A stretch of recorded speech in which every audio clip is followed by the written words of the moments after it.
Mummy, Tomb of the Pharaoh. We're going back into this game. We played it yesterday for 3.5 hours. This was released 1 year later after Frankenstein Through the Eyes of the Monster. It's the same kind of game, and I feel like it's paced better. I thought I...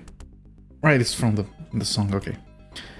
I think it's paced better than Frankenstein. I think it has better build-up. I think it goes...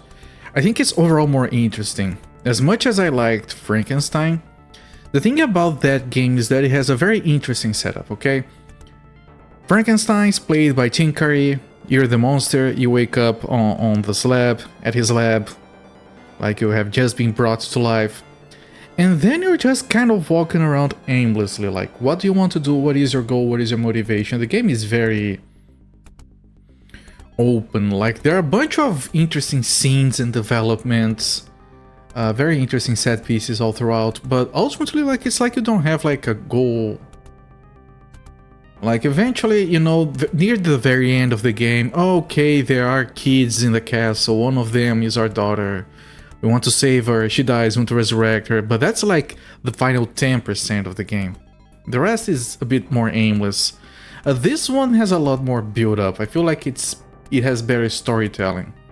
Like, you go in, there's a mystery, then you pile up more mysteries, and you have like this anticipation. Is there gonna be a mummy? Is there gonna be a tomb? We have a dream with this guy that looks like a pharaoh. The manager for the mine, Malcolm McDowell, like, he has his motives and he's very secretive about them, and there's obviously something going on. And someone dies, and someone gets whacked over the head. There's this build-up that it makes it a lot more engrossing, I feel.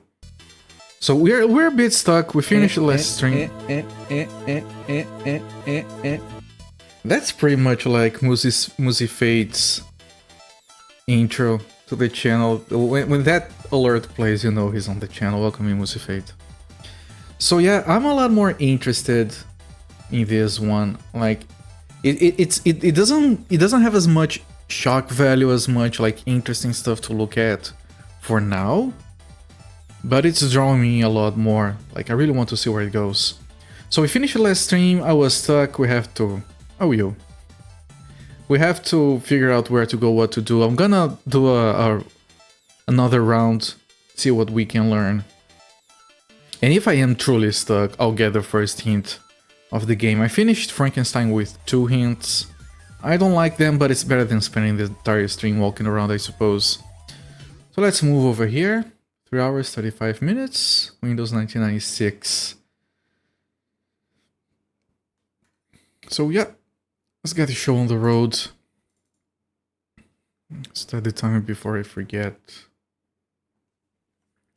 And let me see when I can get the loading. I want to load the game, please.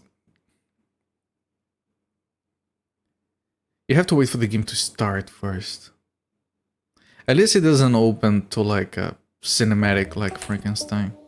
Okay, we were here.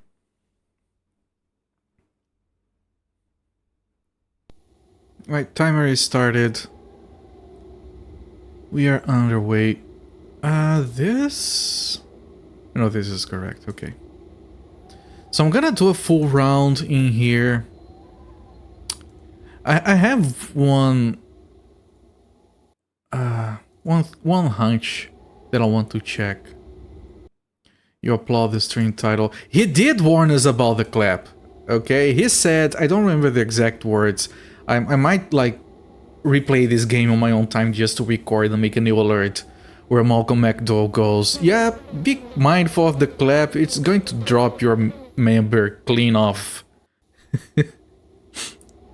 A very fair warning, I guess. When he's talking about suggesting that we visit the local establishments.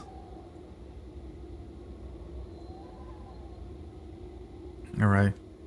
Can I... This guy, he just doesn't let you pass. He always... It's like he forgets you every time he needs to see, nope, you don't have ID. I have never seen you before in my life. Then you go, yeah, no, I do. I still do. I didn't lose it. Oh, I guess. Fine. Alright. My guess here, and this is gonna sound weird, is that I'm really curious about this thing. Hang on. Oh, the loading. After we started these, they take longer to load now. We have a thing now where we can... Let's go Birkenstocks. We have a thing where we drop here, right? We go through that and we drop here.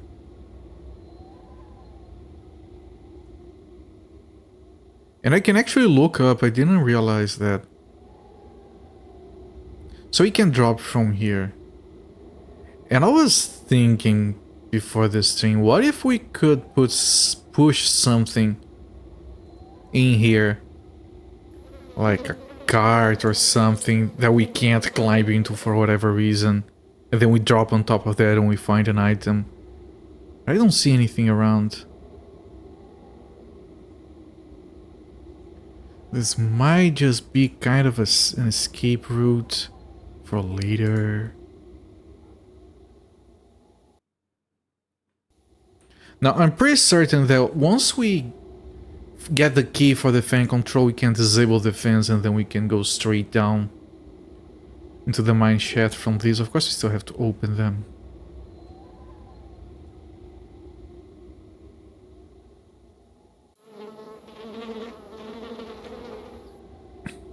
Man, for a desolate place like this with absolutely nothing other than sand, there's a lot of flies. I wonder what they eat.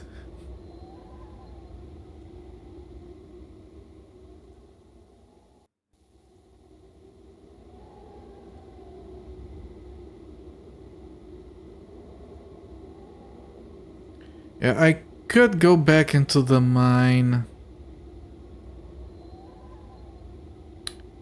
There are like, there are a few labyrinths down there. We can go down 4 levels before we find a sabotaged elevator. Now, all of the levels seem to have 1 or 2 entrances to the minecart tracks. And we did find 1 minecart, I think on the 2nd level, but that one is sabotaged and there's nothing we can interact with in there. Also, the elevator that is sabotaged, we can't do anything with that. I'm gonna take a quick look just to make sure I didn't miss anything obvious. Also, the music in this game is a lot better. Like, the music in Frankenstein was kind of okay, but it had very few tracks. These ones sound more interesting, and they give the game this foreboding feeling. They're really good. I think if these people were still, if they made a few more games, they would have really hit their stride. I think this game has a marketing problem because it's really freaking good.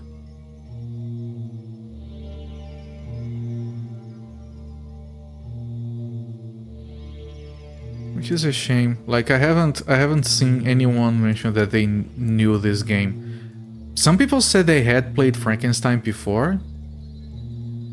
I remember that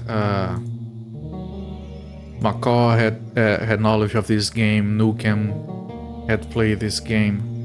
That's a Frankenstein, I mean, but not this one. Which is a shame. It doesn't have as much appeal because of no mention of the fact that there is a freaking big name actor in it.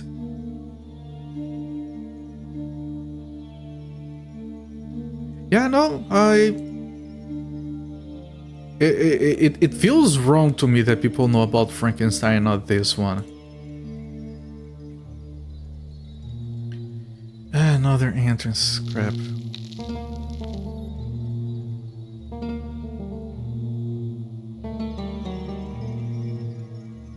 Yeah, this is what I was looking for. It was on the second floor, as I suspected.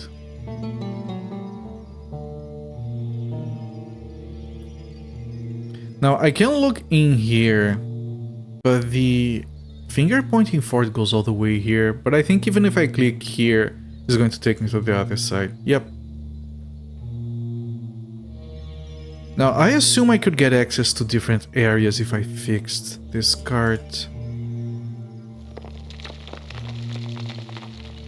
But I find no places here I can click or interact with.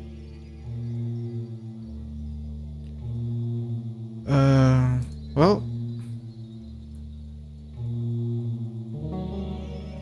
yeah. Most of the time, you can interact with things that you have to use items on, but I have noticed that's not always the case. So I have to be mindful of that.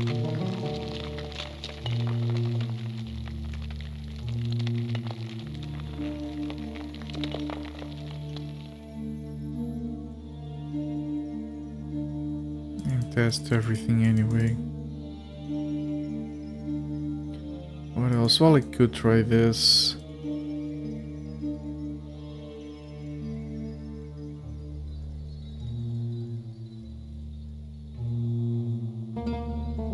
Okay, the other thing I want to take a look, and that's like the only other thing in the mines, is the elevator from level 4 to level 5. It is also sabotaged.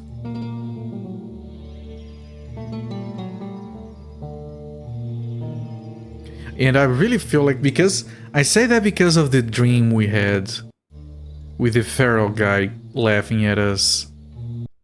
I think this game is gonna go places. Really looking forward to see what it does. Now, one of these elevators did go straight to level 4. Let me see if it is this one. It is.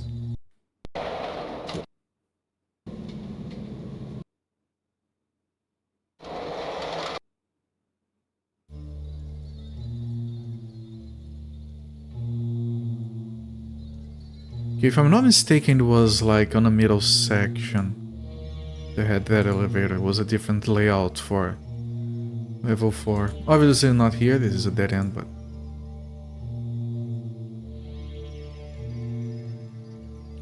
which is one of the reasons I'm taking the opportunity to do these games during spooky season. Because then I can remember what I'm doing between days. Right. This was also sabotaged. Sincerely doubt we do anything here.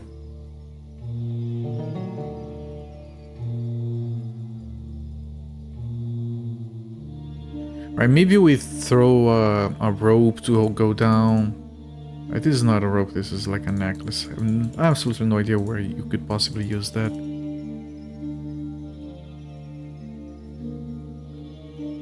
Might as well. I'm here to test things.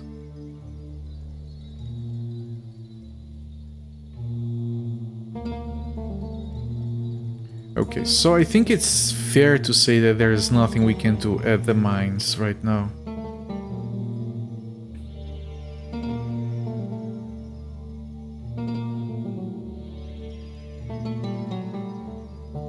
There's one more thing. You know what I think? No. No, that isn't it. I was gonna say that the thing about the conveyor belt would be like we bring something outside that we can't carry outside. But then the game will let you like not turn the crusher off. So the thing you put on it gets crushed instead.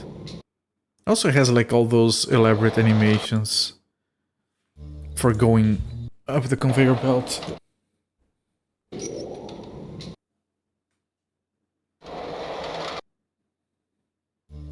I'm gonna take a brief look there and at the guy's body one more time once we are on level 1. I think I just go forward.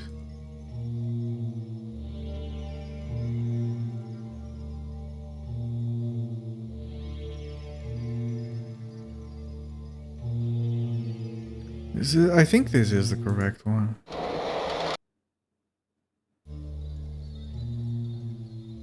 Yep.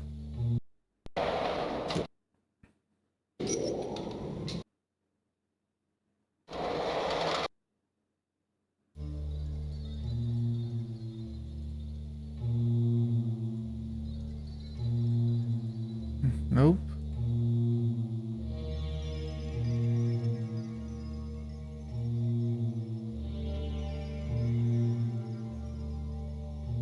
Trying to remember. Yeah, here's the conveyor belt.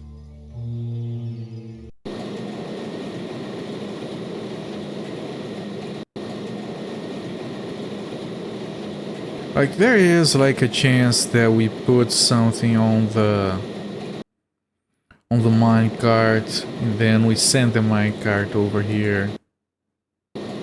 Then we grab it and we put it here and then it goes up.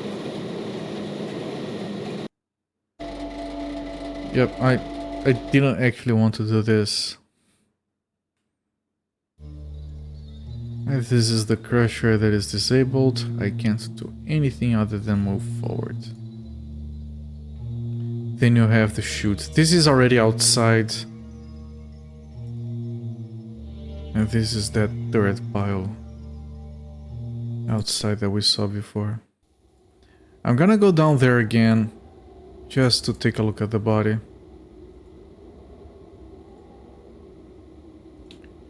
I could try using items on the body, I didn't. I feel like that's unlikely to be what you have to do. Someone must have moved the body. Okay, that might trigger something.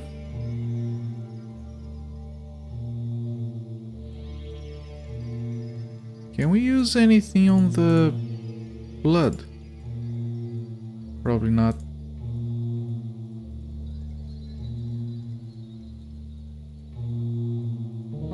Interesting. This might be the trigger that you need. But I'm not gonna go back down to the mines. Because every time you trigger something in one of these games, technically you have to test everything. But I'm not going back into the mines just yet.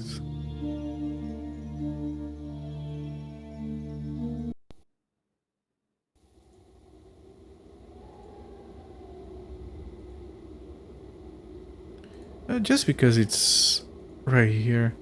Because we triggered something. Because this scene is very suspicious to me. I feel like they're gonna dump something in here later.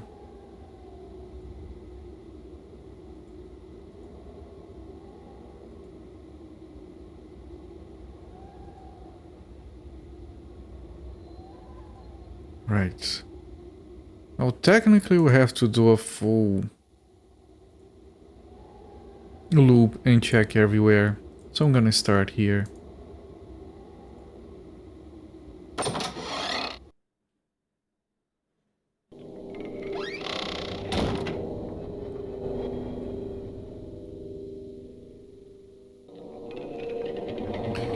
Alright. There was absolutely nothing here other than the box. Can't go over there. Like, the only one we want to go up is the one that has the broken ladder. The ones with working ladders, like, yeah, they're whatever, we don't care.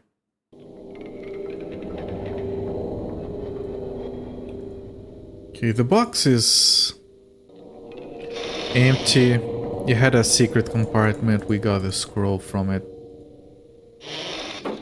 We can't leave it open.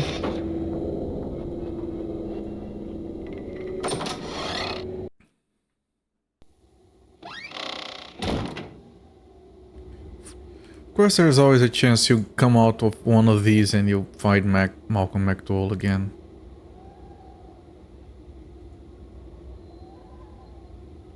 Right, this garage. We got the gasoline from here. There is this is the door to the other side, which is why I'm not too concerned with it. We can't use that door, but it's irrelevant, I think.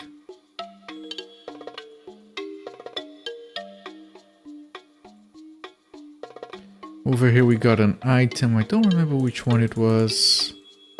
Probably the bolt cutters.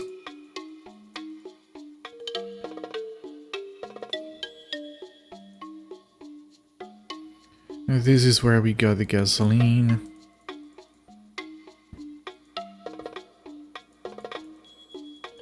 I can't just... Do we need to refill it? Maybe we need to refill it? Might as well, since we're here. Nope, you can't. It's already full. Even though we used a bunch, it's still full. Right, fine.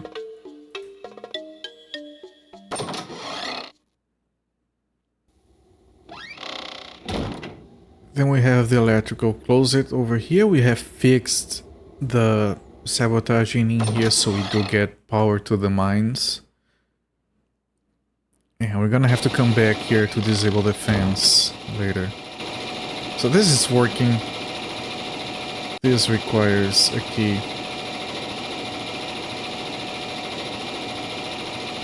Now I think if I go in here I get a view of the table, but it's not like it has a drawer or anything. Also this extension, you don't seem to use it. Yeah, full of fuel, fixed, working. I can disable it. No, I can't. Right, you can't turn it off. Can I cut it?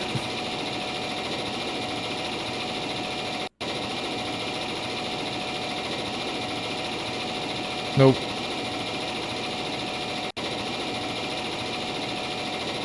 And nothing in here either. Okay, let's get away from that noise.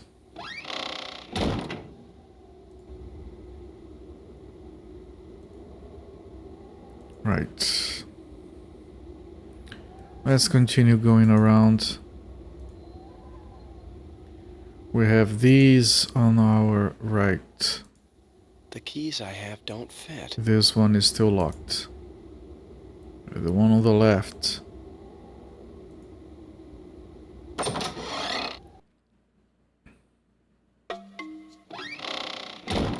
This one I believe is where we got the electrical tape from. Nope, it isn't. This might be the one with the puzzle I don't know what to do with. Yep, it is. The boxes. He keeps complaining he wants to go up, but this ladder is broken. We can put these boxes in here and rise them up like this. I think this is not how you go up. I think what you do is like you lower these into the boxes and then you bring this down. Or something like that. If there was only a way to get up there. Yeah, that's what he keeps saying. Now, I know there is a thing here where you can actually look up. I think. It's like a weird place. Or am I imagining things? Right, we can control the car, we can lower this, that's all we can do. Put it down, pull it up.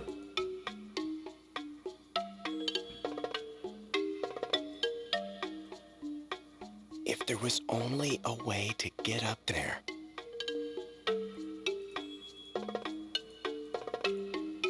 Can I use these as a step?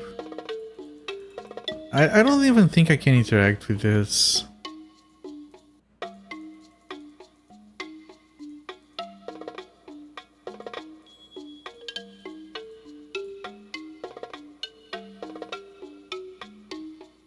So this is a mystery still.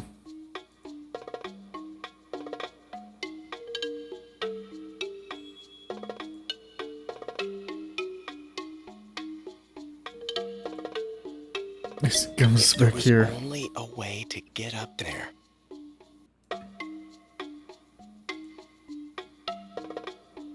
And yeah, here you can just lower that. Oh, you can look up from here. Oh, wait. Oh, you can climb on top of the... God damn it. Alright, this is what we were missing, okay. And then you keep going forward. I think? No, I think we just cut this down.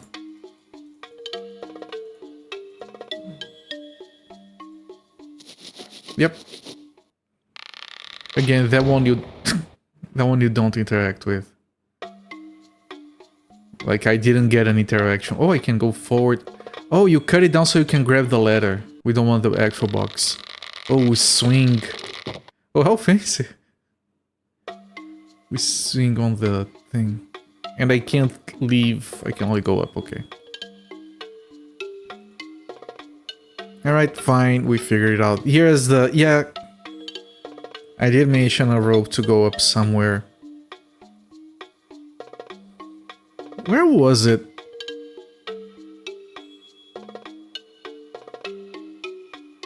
Like, we don't want to go up on the opposite side of the conveyor belt. Oh, this might be the elevator.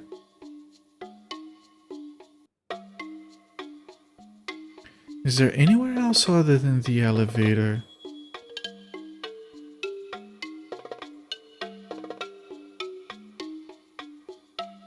Like, in video games, every now and again you find like a grappling hook. Has anyone seen a grappling hook in real life? Is it such a common occurrence? We can drop from here.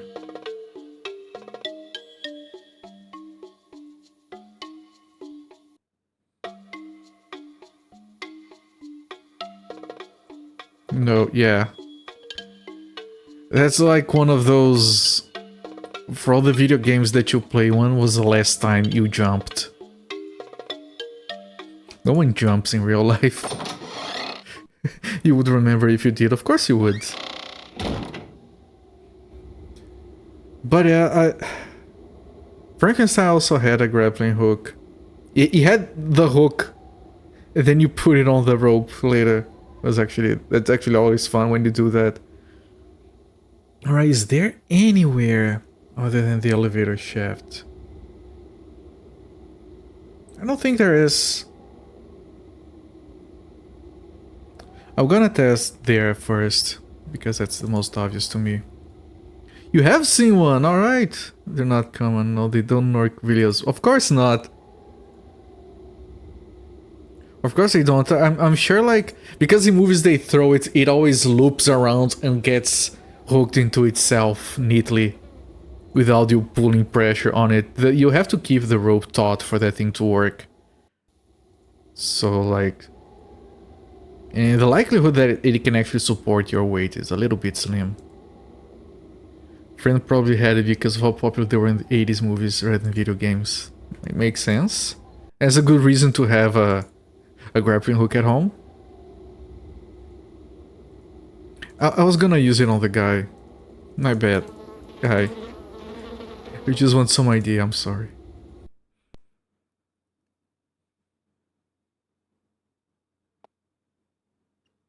That's like that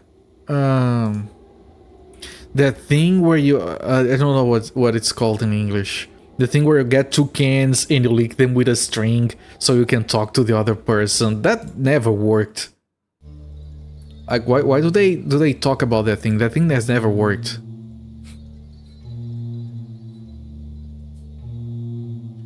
You could very much support your weight tricky parts getting to security locking. No, it might support your weight, not mine.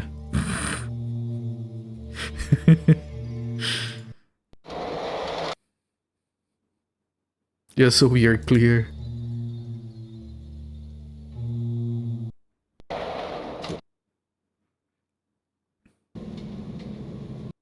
Yeah, but that string can phone, that thing, like... When I was a kid, I was so disappointed when I finally set one of those up. Of course they don't work. Just have a rock on the end and toss it over a loop and come back down to you. Ah, yeah. That also sounds safer, right?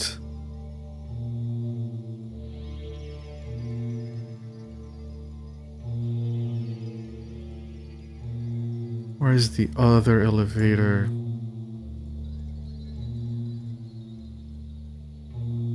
think it's this one, and this one goes straight to level 4.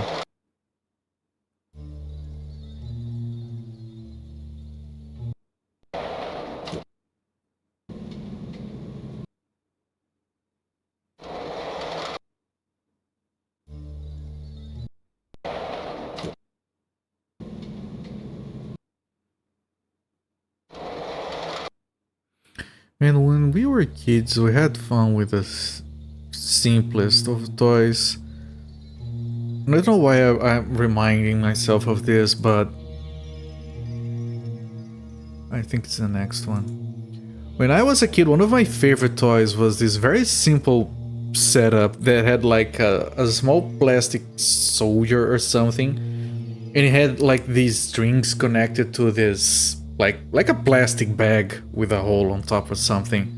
You would fold it neatly around him, and you would throw him up as far high as you could. And then when it started to come down, the thing would unfold itself, and it would be like a parachute. I would spend hours throwing that thing up. Such a simple toy. Your child memory had the cans and string work, really? If you were in range, you could hear them anyways. Made them louder in your ear, like the grappling hook, you had to keep it taut.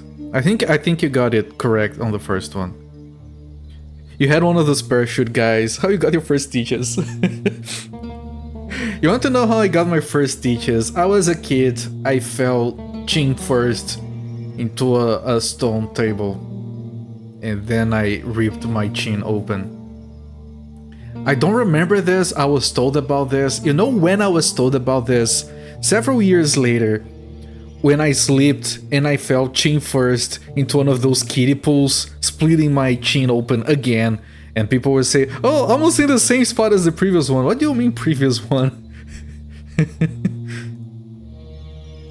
And that's when I got a lot of stitches in the same location. I have like two scars very close to each other here.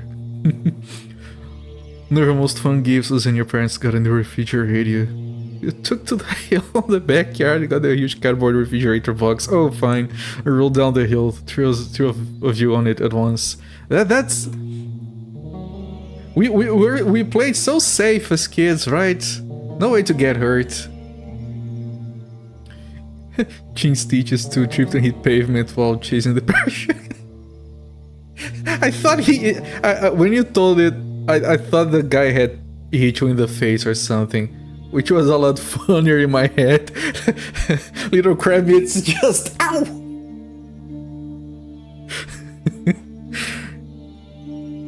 Oh wait, not here? Oh fuck. Really? I'm surprised. It's important to get hurt, just not injured. Fair enough. I fell from my bike so many times and it was always freaking violent. Like I didn't know how to fall gracefully from my bike. Like this one time I it was like this gravel path on the side of a supermarket. It was closed at the time. It was like this little ramp, and I went on the ramp, and when I dropped back, like I just lost my balance. I felt weird on the floor, and the bike just slid away, and I went shoulder first into the pavement, into the gravel. And I just slid through the gravel, completely bruising my arm until my head hit a rock, stopping my movement. I was surprisingly fine. That was one of my falls that injured me the least. That would be some serious impact for us. You would. Remember some parachute guy the size of a G.I. Joe? Yeah, mine, like in my memory it was huge, but it was probably the size of a G.I. Joe. You try to deploy it indoors, usually barely open. Yeah, no, I had to go outside and throw the thing like as far up, so like as far high up as I could. it would open, it would be delightful. First memory using a toddler sitting scooter as a skateboard. Oh, you had a toddler sitting scooter that you outgrew. I had one of those. I don't remember riding it when I fit in it because I was too young. I only have memories of riding it with my knees on the sides because I couldn't fit under the handlebars. Following the sidewalk, skinning your knee, super thick, super dark blood pouring out. Skinning your knee. Do you want to hear the most gruesome story of skinning one's leg as a kid? Probably multiple sizes of parachute toys. Sure.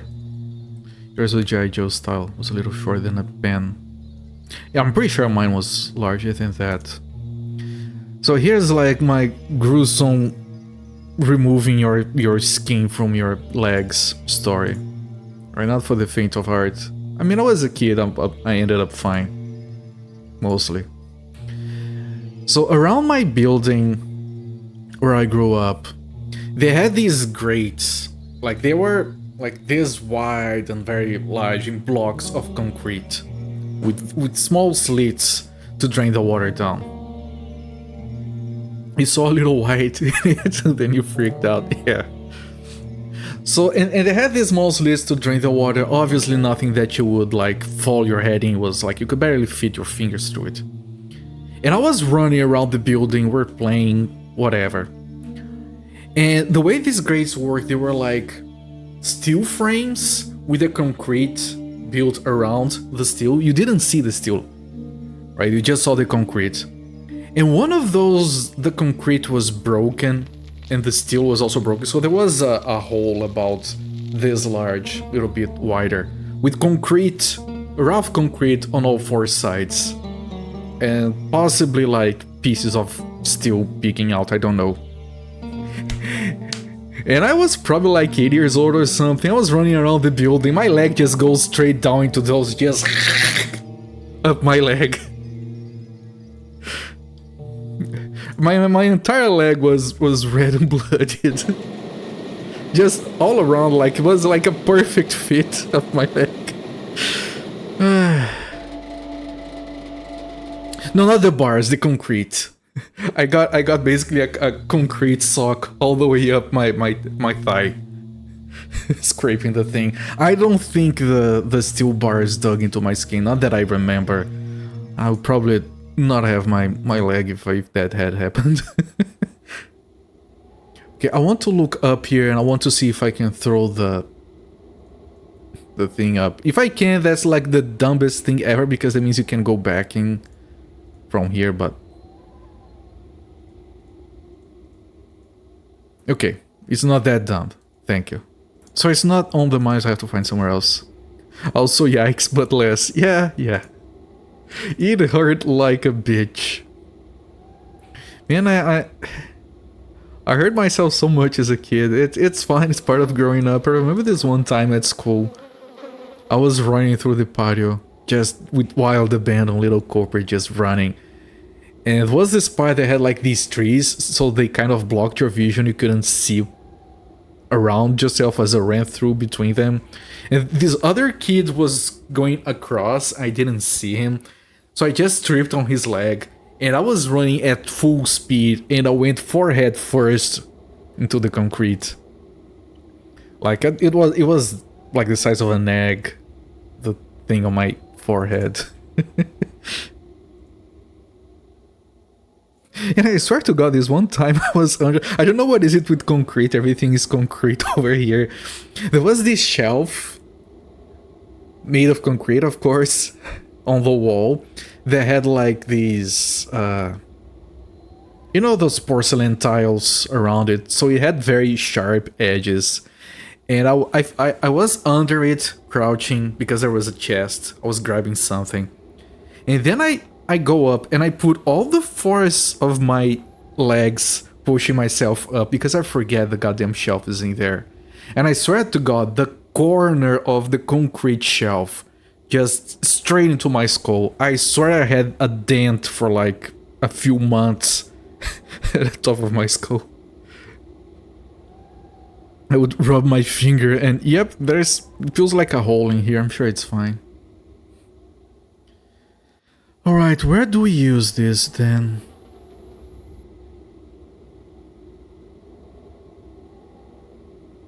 Shortly after college, your friend, a big guy, former linebacker for American football in high school, helping someone with a roof, falls off, falls into one of those fences with a... Ah yes, everyone has heard of one of those stories.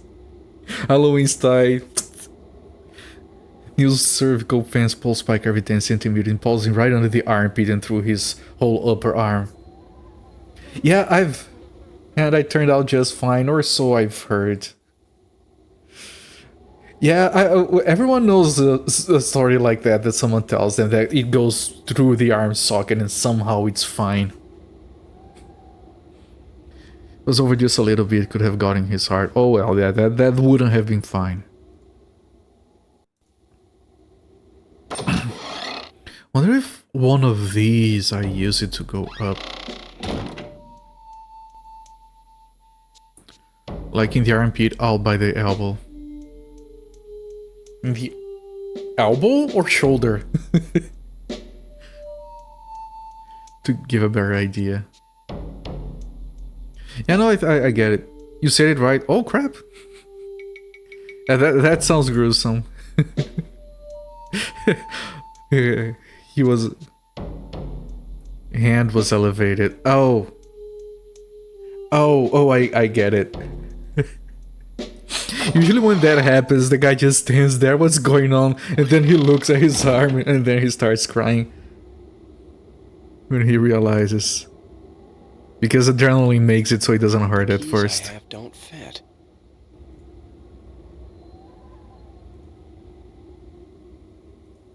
The keys I have don't fit. Where could I possibly use the grappling hook?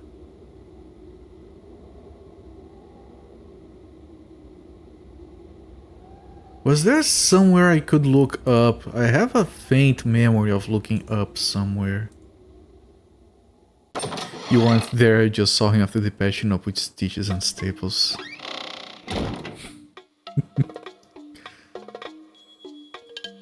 Right, I would use the grappling hook there, but that's obviously no longer the case.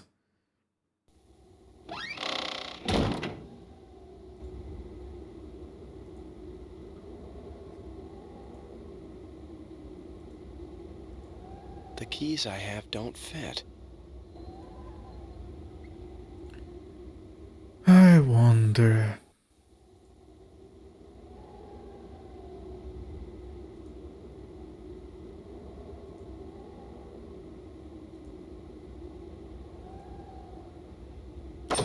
What if I told you that a friend of mine...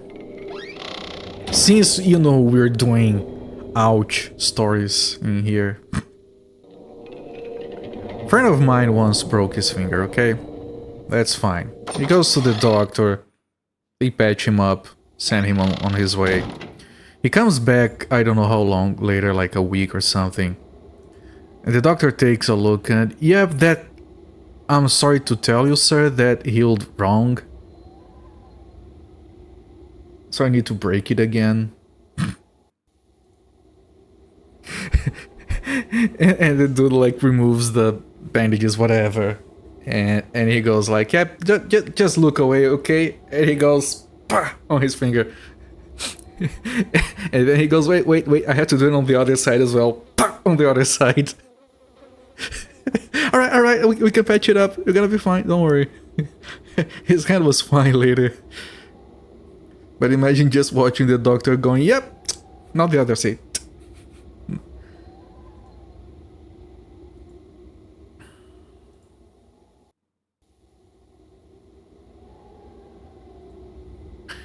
Your dad, quite old man, joint circumference, upper arm broken, both ends. Oh fuck. One day isn't fine, the other end may need to break if it doesn't heal right. Yeah, that's horrible. I once broke a leg, the femur specifically, and I needed to have like for a month these weights pulling my leg to make sure the bones were like, not like this, but pulled so they would heal correctly. It's a good thing I was very young. I barely remember. I remember everything, but I don't remember like pain or discomfort or anything. Yeah, femur. Yeah. It did suck. It did suck. 'Cause I was in bed for like 3 months. No, I was very young. Like, I think it was slightly shorter at first. But like, you know, couple of months and it balanced out. Or so I was told. I don't have a longer leg, no. There wasn't anything here. Where could we possibly use that? I know there is that tower, and I know I can't get into these places. Sneeze? No. Yes? No. Come on. Is there a sneeze or is it there? It's waiting, it's lulling me into a false sense of security. Right, as soon as I get distracted, the sneeze is gonna come back. I improved myself, but installed their length. The femur was the least of my problems. I also cracked my skull. That was a slightly bigger problem.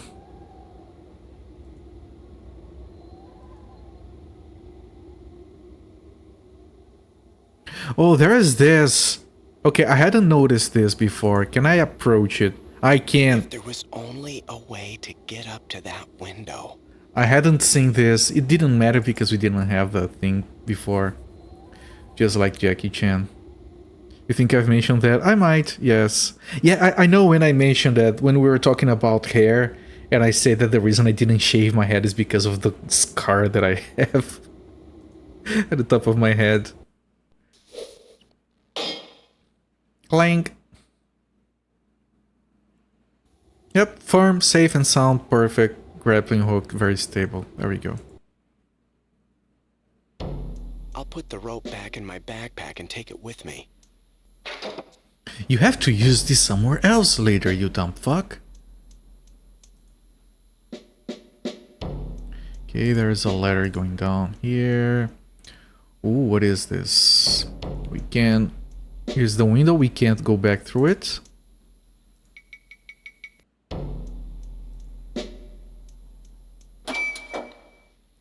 This is for opening the fence.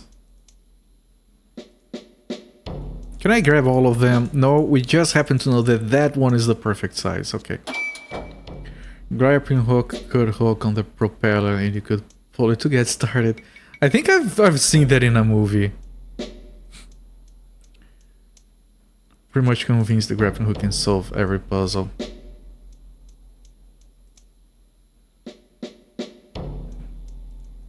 Like, you only need 2 items to beat any game. A grappling hook and a crowbar. And every game is better when they have those items. You know, there's a chance all of this is just to grab that.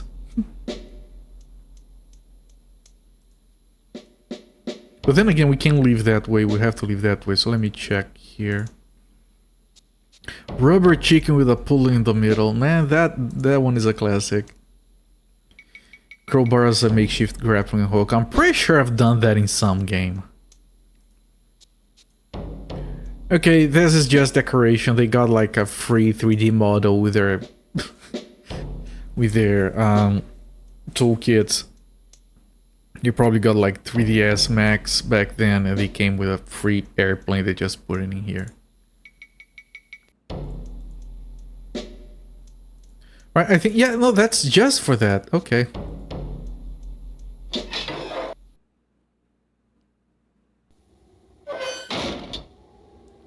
Yeah, that is Guybrush. Guybrush Threepwood. Used that a lot. Simple stick tied to a rope as a grappling hook to climb trees, so the consequences wasn't bad if it didn't hold. Right, is there anything else I can use that tool with? Is that thing still called a monkey wrench? Or am I thinking of something else?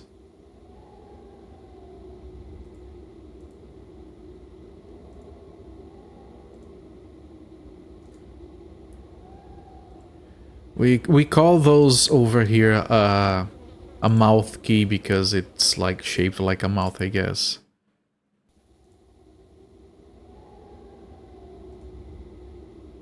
I was gonna give it to the guy, of course.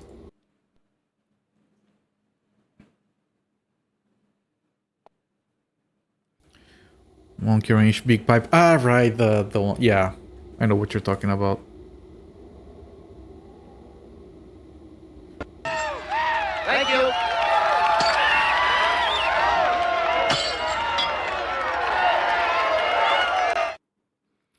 Mystic Theorist, thank you so much for the raid, my friend. I appreciate it. Welcoming everyone from Mystic Theorist's channel. I'm Copert, I stream from Sundays to Fridays, and I'm doing Spooky Season.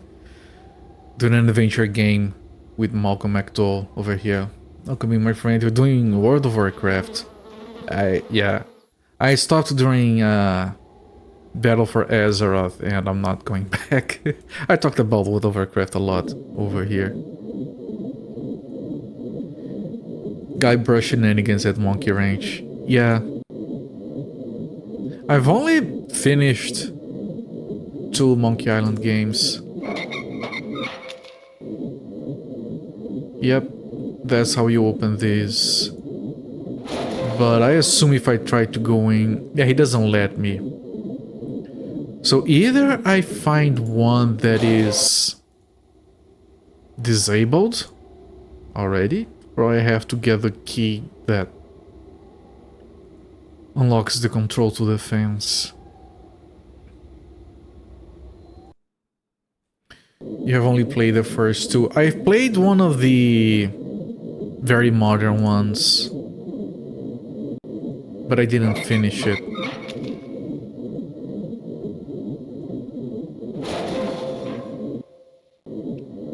Right, these are shortcuts into the mine levels. And the reason I'm checking all of them is because if one of them is broken and it leads to level 5 or level 6, that's a new place to go to. I've been enjoying Vanilla Classic plus Seasonal Server. That's great. I've played too much back when Vanilla wasn't called a Classic, when it was like the actual thing. But I do know that I can't spend my time on that. But I enjoyed a lot. Like, my thing about World of Warcraft, right, is that I have to be fair. I can't stand World of Warcraft, yeah, but I played it for 15 years probably. I think that's like a good time for a game to keep you entertained.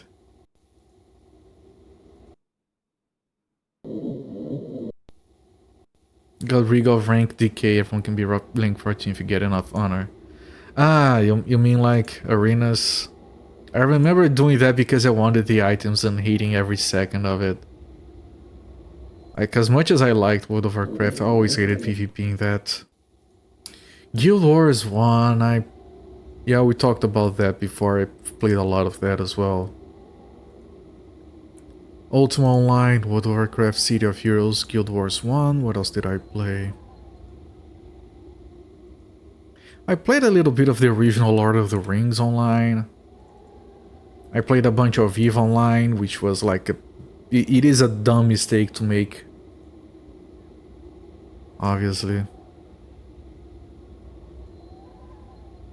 What else did I play? Never played EverQuest or Dark Age of Camelot. Didn't play like Tibia or RuneScape. I want to check the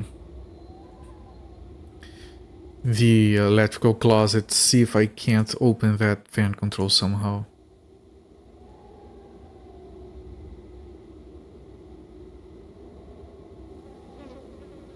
Yeah, Supidor man, welcoming. Yeah, you did talk before. Sorry, getting caught up with chat here, but I avoid using walkthroughs and guides when I can. But you know, if I'm stuck on the same spot for a couple of hours, then it's fair game. Just enjoy yourself. The days of spending weeks stuck on a game before dropping it, no reason to do that. More about the experience than the challenge. Yeah, figuring things out is part of the experience, but I had a friend that used to say challenge is nothing, fun is everything. Like, if you don't enjoy the challenge, you just want to experience the story and play with the puzzles a little bit, that's fine, just enjoy however. I try to have self-restraint because it kind of enhances the experience for me to figure things out on my own. As long as it is reasonable. If the game turns unreasonable, just fuck it, life is too short. Especially nowadays that there are so many games to deal with. Okay, and make sure none of my keys work.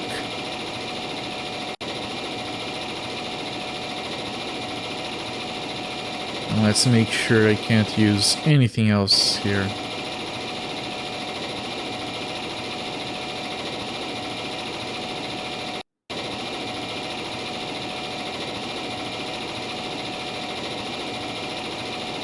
Leisure Suit Larry. Only 25% of each one. Yeah, those are like classic adventure games. They can be demanding.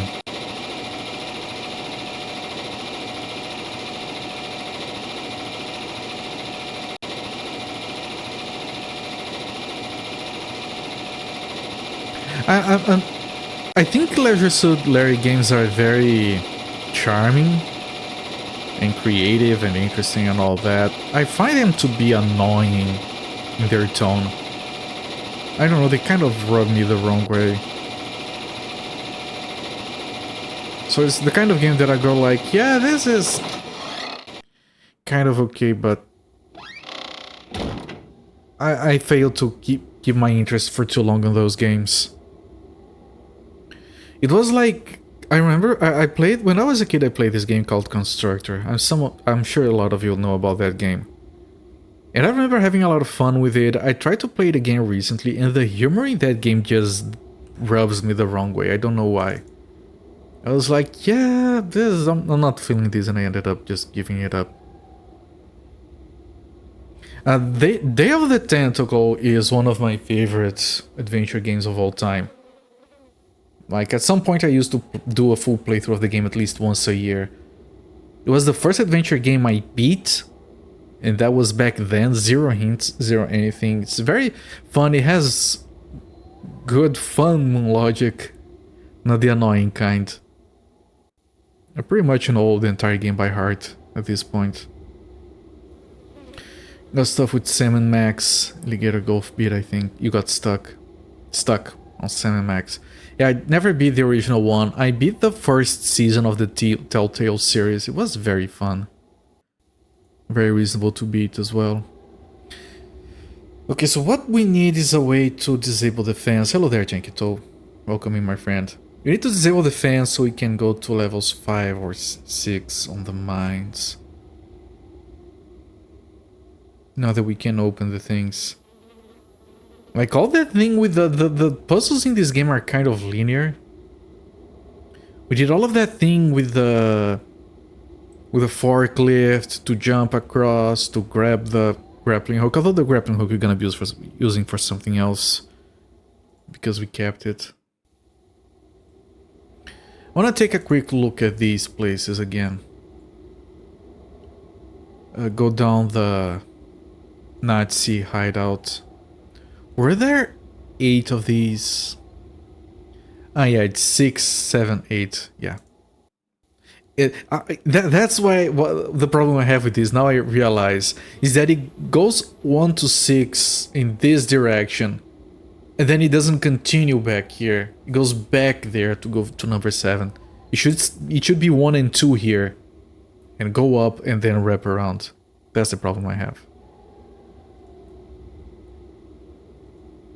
The keys I have don't fit. Okay, this one you skip the door, you go through the window. This window is closed. If I go here, it just skips all the way over there, yes. Yeah, you can't go behind it or anything. Also, the other warehouse doesn't have a... Wait. You know what? I should take a look. Some of those warehouses we couldn't get inside. And they might have windows that I haven't noticed. That we can climb. So I just want to take a quick lap. See if I can see one of those. This just moves forward, yes.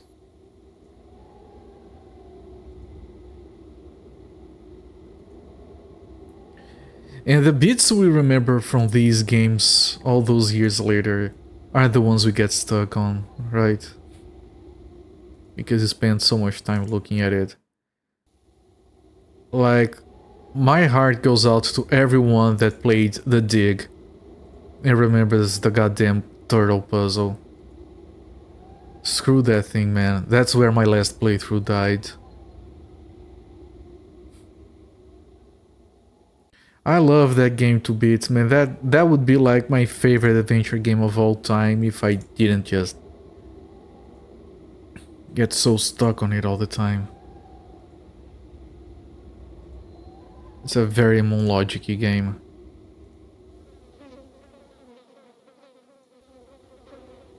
I talked about this before. I have two big regrets in terms of adventure games. Games that I never finished, that I played multiple times. One is The Dig. The other one is Fate of Atlantis. One day I'll beat those games and put that chapter behind me.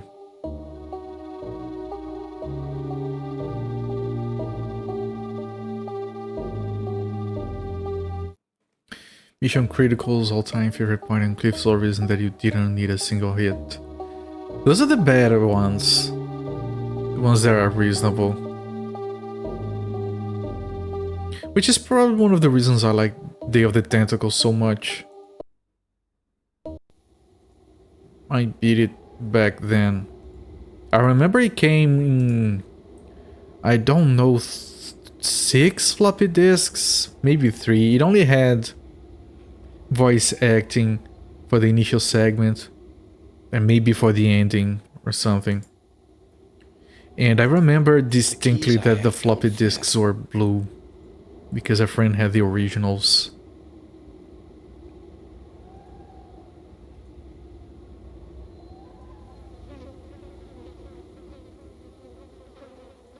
The keys I have don't fit.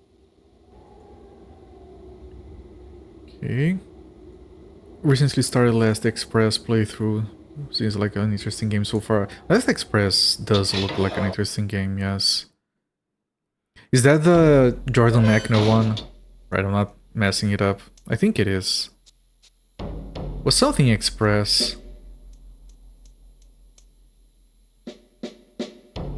Oh no, I might be messing it up, confusing with something else. Whenever I think of a adventure game involving a train, I think of that one. Silent Age, time traveling time to prevent a catastrophic event, came out in 2015. Jordan Mechner, alright, I was thinking of the correct game. Silent Age, I think I might have that game on Steam. Doesn't it have like a flat shading style to it? Like flat shade, yeah, alright, I know what game it is. It does look very interesting. Most modern point-and-click game I played was obviously Crimson Diamond, which I was so ready to play because it's a text parser, but was so freaking good. Shoutouts to Maple Mystery. What a fun game. I couldn't believe how much variation there was on in the ending, and how much it rewarded you for exploring and learning. Can I turn it off? I actually can, but then I can't go in.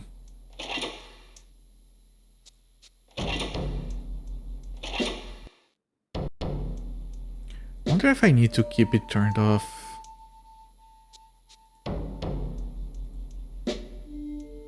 Right, the music with multiple tracks in here. I really liked this part with this particular song. Yorkshire Gubbins? Yeah, that one I haven't heard of. It's a good name.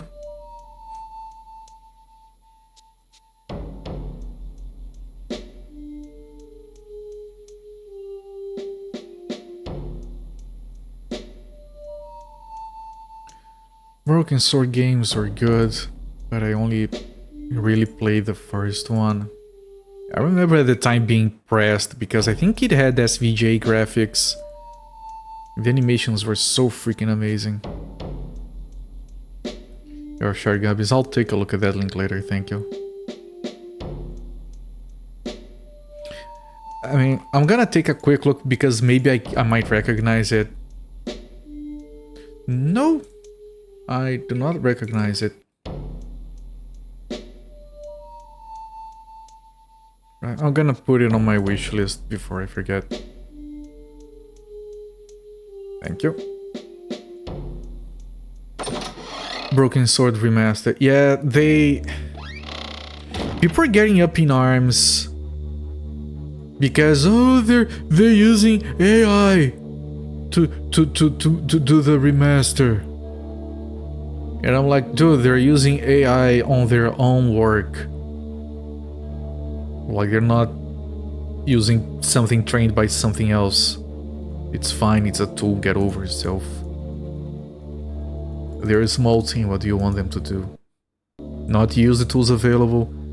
If they were like, okay, let me grab this stable diffusion model trained on other people's data and generate images for my game, that's a problem, but that's not what they were doing. Someone gifted it to you to play on stream. Fully voiced gives you less to do. I don't really have I have played games that were fully voiced before. Which one I did that was... I mean, freaking Toonstruck was fully voiced.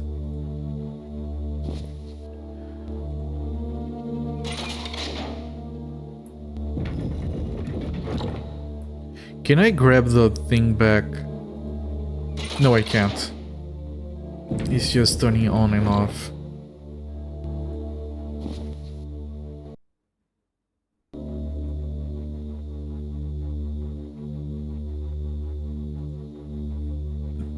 There's nothing else in here, right? Curse of Monkey Island Full Throttle or fully voiced. Full Throttle is fully voiced, yes. Day of the Tentacle is fully voiced on the CD-ROM version as well.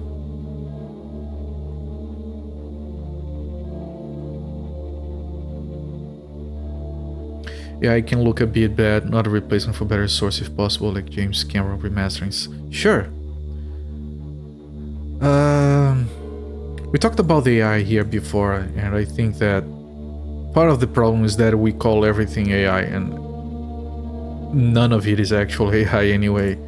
It's kind of an umbrella term that is misused a lot. But, you know, AI, much like special effects, computer graphics, etc., it can be used well, it can be shit. Like just grabbing, you know, upscale this, here are some settings, hopefully it works. Of course, that's gonna give you bad results. Image generation, text generation for fun is really good, yes. And you can use it to help you as well. I'm not saying like use it to generate code or write an essay for you, but sometimes you want an idea. Like, you know, give me a suggestion for like a theme for this essay, and then it gives you like 5 suggestions. That's good. That's a way to throw some ideas back and forth, or like rewrite this sentence because it sounds like shit. That was number 2, right? Let me make sure. One of the most obscure point-and-click games you found in a bargain bin was Amber Journeys Beyond. That is obscure. It doesn't ring a bell. You did see an interesting looking visual novel type game on similar interesting style, used AI and it put you off. Those can be very interesting. I think we're gonna get AI visual novels eventually. Like it's possible right now, it's just not very feasible. But what I mean by don't fit. AI visual novel is not a visual novel generated by AI, but a visual novel that is dynamic enough that uses AI so it builds around your narrative. So like instead of The keys I have don't fit. giving you like, here are 3 choices of dialogue, it generates the choices for you and it lets you write your own. The keys I have don't fit. And then the story evolves based on that. And the thing is, most of the technology to do that already exists. It's a tool, it can be used in interesting ways. It can be overused as well. Not offended by it so much as find completely interesting. Fun novelty, more you look at AI art or AI writing, more uninteresting it is. It is uninteresting when you remove the interactivity from it. Like, oh, here's some AI art, look at this. Here's some stuff written by AI. But if you use it to enhance interactivity, that's the strength of AI. It's generating stuff that doesn't exist in real time. Of course, nowadays it's still expensive to do that. And most people don't have hardware to run a good text generation model on their computers.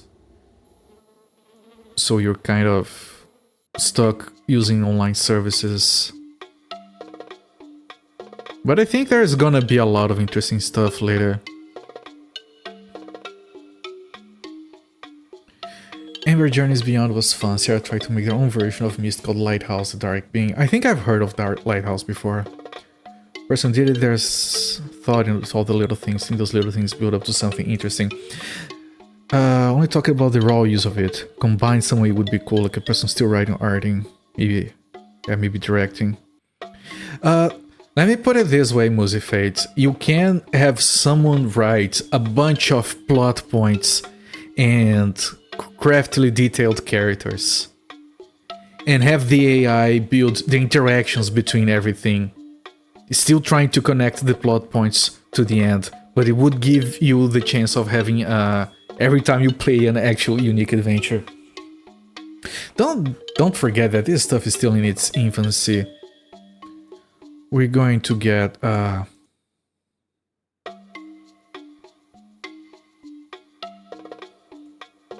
going to have better tech.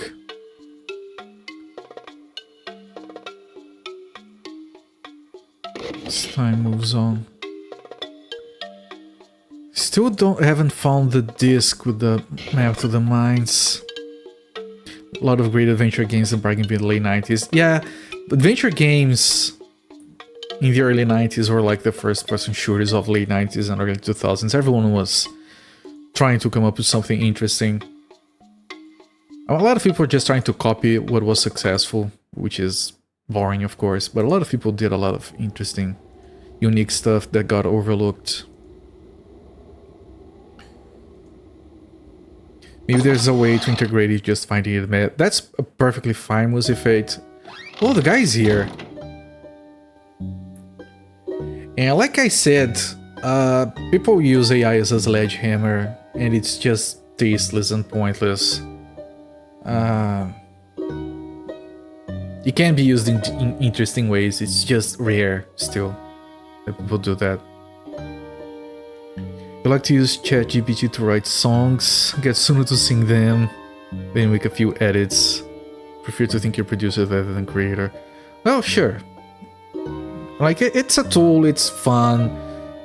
Like, just like we could like grab those softwares that were common in the 90s where you could like have a bunch of music samples, just drag and drop and build a song. It's fun, it's creative. I think it's interesting when you use it for creative. You being creative with it. Not just, yeah, I want a picture of this, give me a few.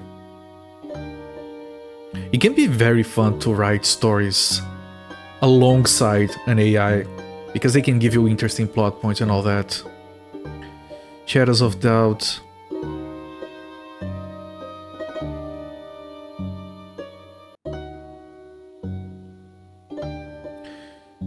Crime actually happened in the game before you start sometimes. Characters all moved around, all existed somewhere. Killer bought the weapon, paper trail to script all the way to details of people going about their life. So that it is a no. If If that part is written beforehand, then it's pointless. You're just replacing, like you said, someone writing the story with AI writing the story, the details. That's pointless, that's just cutting costs and getting something worse. If it is generated dynamically as you play it, then it can be very interesting. Like, the very interesting ones would be the ones that allow you to write what you want to do and have the AI react to that. Let's see this guy. Oh, they took his body over here. It's the same image as before, I think. You can still play with his pockets.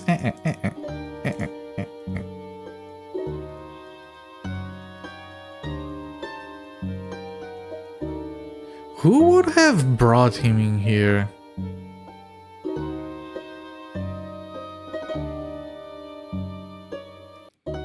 Procedurally generated different case each time. Right, that's like early for that to work really well, but that's an interesting use. Songs you feel the same, all examples know when you do odd mashup or covers. Were fun at first, completely uninteresting, like when a person does it. Using it to speed out 20 samples, and you take what you like from it and make your own, that can be interesting. Right. Like I said, it can be very interesting, but if you let AI do everything, it will get very old very quickly. I can't approach those drawers, nope. We might have triggered something new from seeing this guy here. He wasn't here before because we didn't see his body was moved. So we might get someone here as we try to leave, for example. Even if we click. Let him sleep, yeah. Let him cook. He must have been very tired, he spilled his jam all over. He left a bunch of jam back at the mine floor as well. He's not only tired, he's hungry. That jam was his lunch. Right, I can check the trailers again.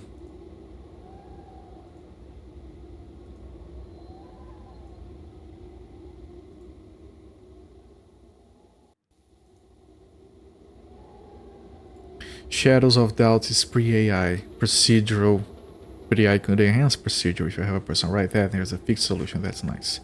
Yeah, no, that it's pre-AI, right? Because it's, like I said, it's still too expensive and unpractical to do a game that is real-time AI driven. Because sometimes people are surprised by this, but generating good-looking images on your own computer. Who are you and how did you get in here? I'm the locksmith. And I'm a locksmith. Thank you for the follow. Enjoy the free emotes. Kind of advanced procedure generation in a way. That's exactly what it is. It's just a statistic model of what word should come up next. But yeah, what was I saying?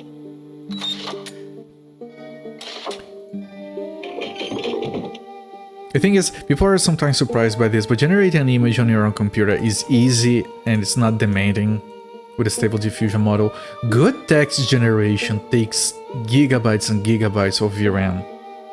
You can run smaller models with even 4 gigs of VRAM, or even run them on the CPU, but it's gonna be very slow. But the vocabulary is going to suffer so much. Generate images on a 5-year-old laptop, it's slow but bearable. Yeah. Of course, if you're willing to deal with the speed being slow, you can do anything. But when I say slow, it can get really slow. Like less than a word per second running a local large language model. Depending on your model and the resources you have available. Dune movie remakes couldn't have chosen a more appropriate time to be released. Yeah, resolution, a bunch of other parameters. I do use AI generated imagery for some stuff on my stream. I keep it to a minimum, but I'm a programmer, I can't do art myself. And when I say to a minimum, it's like a few posters or something like that. Star Trek, you haven't tried generating text locally? How much VRAM do you have? Just out of curiosity.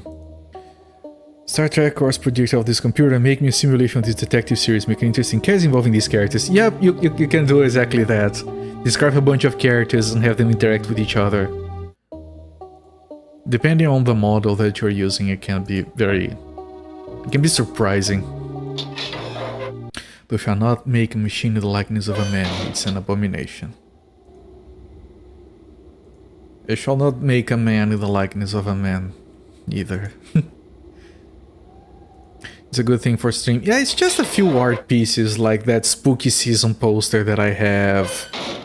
And those question mark posters. Just a few things here and there. Most of my stuff is still handcrafted. Like this parallax animation here. It's like open licensed from someone, and then I build the animation itself with the layers. You don't have the budget nor infinite time, AI is good. If you need like to present an idea for a low budget thing where the AI isn't the highlight but like backdrops. Yeah, that's precisely my point of view. Game cover you're doing, put your face on it. You did every game, you're creating amazing art, something fun, right? Yeah, like we said from the start, you're enhancing something, you're not trying to make everything out of that.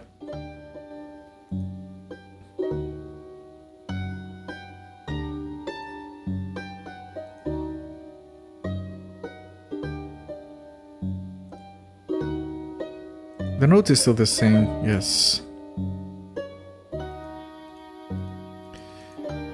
Okay, we got the grappling hook. From that we got the thing that opens the fence.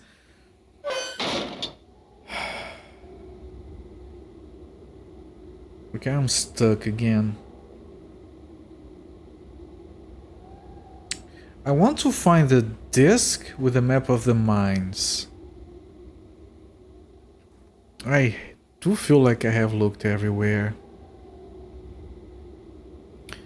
A lot of my items I have no idea where they could be used. Like, I use this to... Okay, this is gonna be dumb as all balls, but I'm gonna try to use smelling salts on the dead guy. Maybe it is just strawberry jam. I'm at that point where I'm trying dumb shit.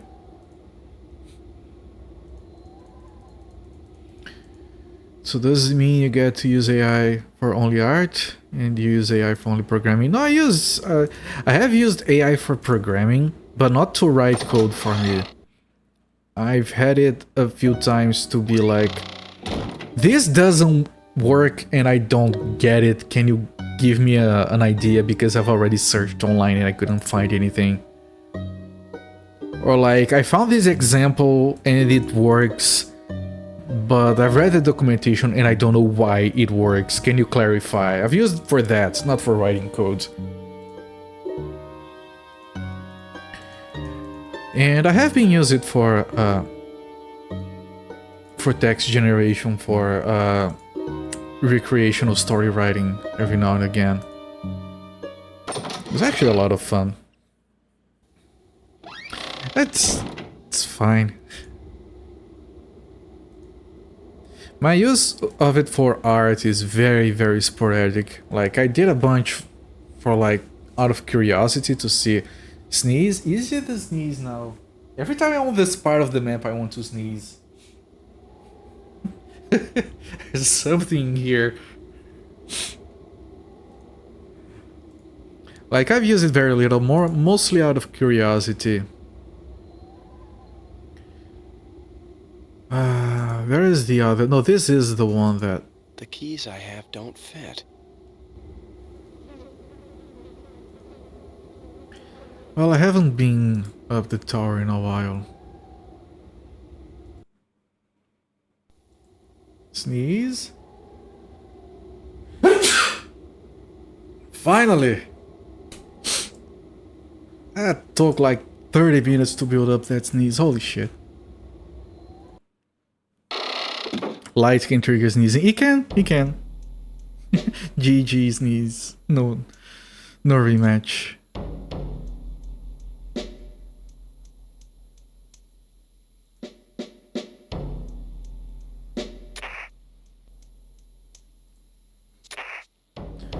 There's this free you think AI gamer invited to a couple's house for dinner. Is only conversational work. Okay, another one of those things are fun at first, worst thing. Especially fun to get a couple fight because of bad suggestions you'll make. Yeah, that can be fun if, like, the thing is there's a lot of freedom with what you can do with that. It is not easy to explore that in a way that is like easy for the end user to just consume. Ask ChatGPT how many times RoboCop said in the movie RoboCop. It said only once by Bob Martin. So I told it no. It said a few other times. It, oh, sorry, right, I stand corrected. It's not perfect yet. That's the thing, Supidor, man, that you have to understand. They're not programmed for thinking. They're not programmed for reasoning. They're like, people will be like, oh, he got me the wrong answer for this. They just imagine someone that has no idea what words mean, but they somehow memorize an entire library. They don't know what any of it means, but they memorized an entire library. And then they're gonna look at the words that you have written, right? And they don't know anything about what they mean, but he knows exactly what words should follow that as an answer. That's text generation AI right now. Because it's not AI. It doesn't reason, it doesn't think. And if you give it enough data and you build a real large model, like there's a version of Llama 3.1 that is like 405 billion parameters, it's going to fool you into thinking it's reasoning. But it's just statistically what words make the most sense to come up next. Main test human computers, there you go. Gaslight it. That, you know what's impossible to do properly is have a AI roleplay a character that is trying to gaslight you, because you never know if it is gaslighting or it's just like normal AI hallucination. Like, are you sure that happened? And you don't know if they're bullshitting you or if they're just bullshit in general. Like a human learning numbers and trying to communicate a story using only numbers. Yeah, that's another way of looking at it. Came up with examples that weren't right. Right, because it just generates text that sounds correct based on its training materials.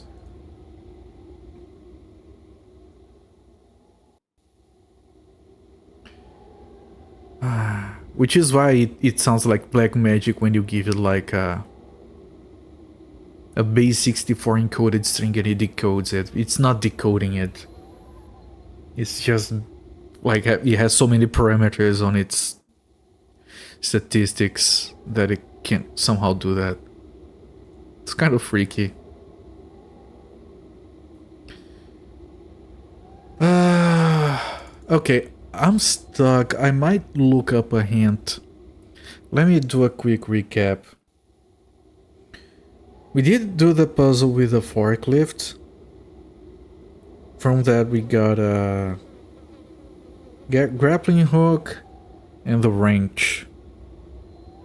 The wrench we know we can use on the fans, but we can't go down the fan shafts unless we turn off the fans. I know what their fan control is. It looks like he needs a key. I tried my set of keys. I have tried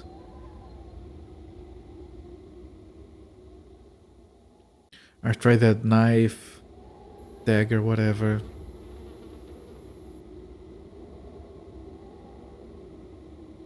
You know what I haven't tried, and that's dumb, but I'm on that point of the game where you try dumb stuff. I haven't tried like throwing water at the fan controls, see if it short circuits them.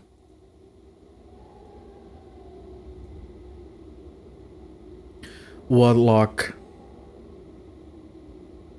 Throw the grappling hook in the fan, gets tangled up and jams the fan. I did think of that, but there are 6 fans. I only have 1 grappling hook.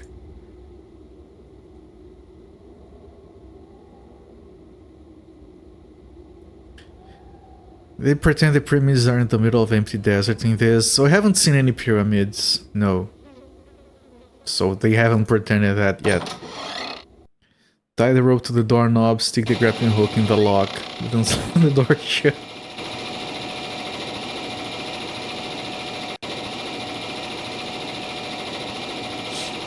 That's good, that's pretty good. Let me see if I can... Hello there, poor magpie. Let's see if I can short circuit this with water. Nope. Can I dump water into this thing to make it stop? What was that?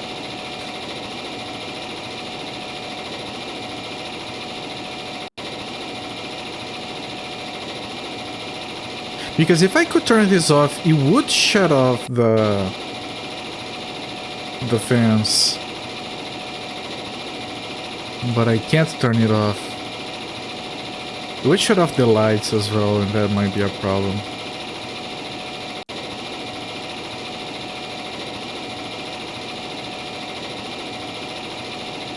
Telling you, grappling hook solves everything. I think I still need a crowbar.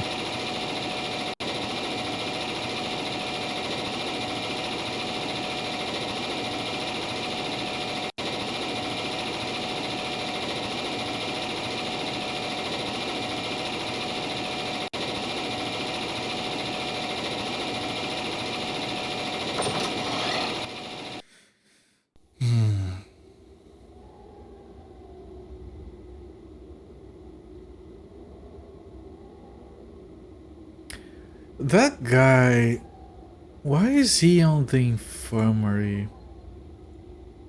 Like, you have to go back to where his body was, and then come here for his body to be here.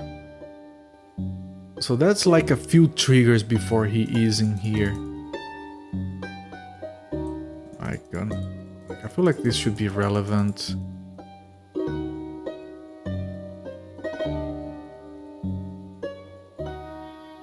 I'm gonna try talking to the moaning woman again, just to see if she stops moaning. You don't know if I need both, we're ready to get both, of course. Like, until we get... Frankenstein had both, right? This can't be a downgrade. Is he okay? He's fine, he's asleep, he dumped some strawberry jam on his shirt. He's a bit clumsy. Well, the mummies. I'm very much looking forward to seeing the mummies. We saw a guy that I think is a dead pharaoh in our dreams, and he was pretty good. He fell was chasing a parachute.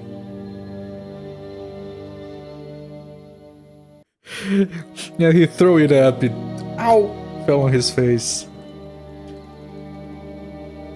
I didn't try smelling salts on him, right?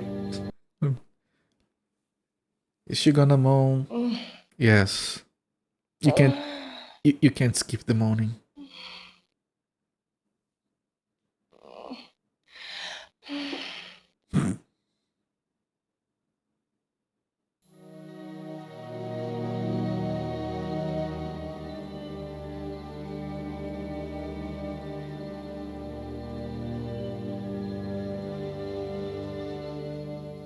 You know what I haven't done? Like, ever. I haven't tried to go back into the airplane. I could interact with it, but maybe something changed. So I'm gonna try that, then I'm gonna try... Did I try the smelling salts on the dead guy? Oh, on the sleeping guy, I mean. Sorry.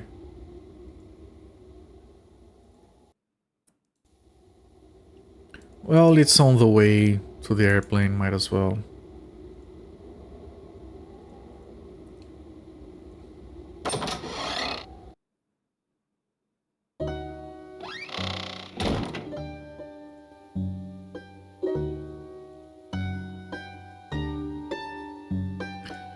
Nope. Can I have tried to kill him a little bit more, I didn't do anything.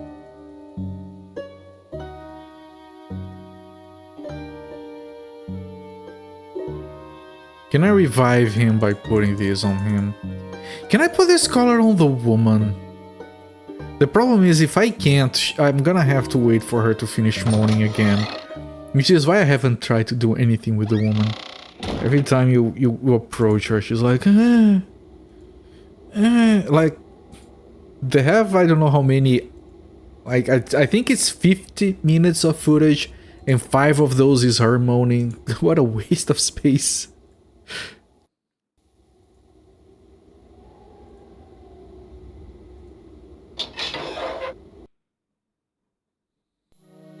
But maybe you put the necklace on her and she gets possessed by a thing or whatever. Nope, we have to wait for the morning again.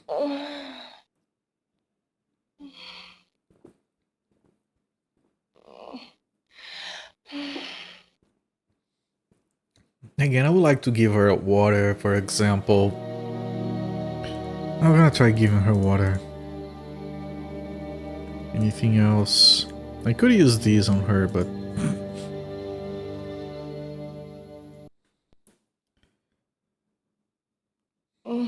Okay. I'm not trying anything else on her.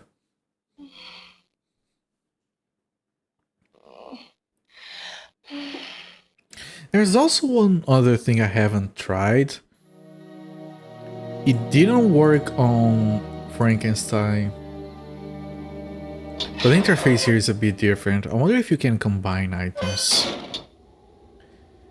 It has the mummies from 1525 BC. Protection for the Pharaoh's team. Actually don't know that. Is that a cartoon? Sounds like a fun cartoon. Can I shoot her? You try to shoot her and she just moans a little bit more.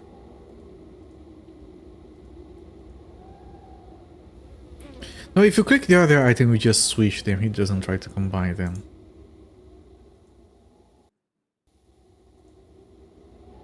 I doubt that lugger actually works.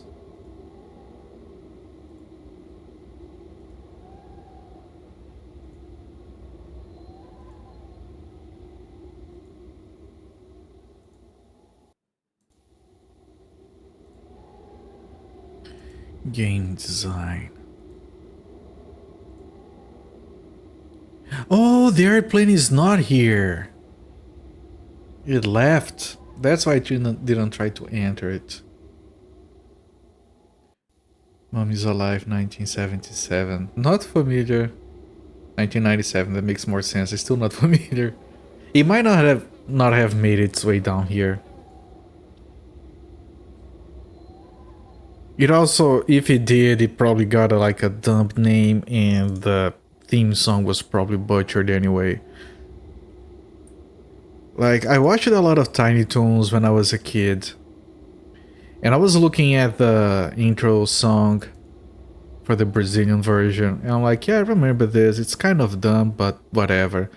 And then I watched the original American one and it makes so much more sense. I can't believe they just ignored everything that made it good.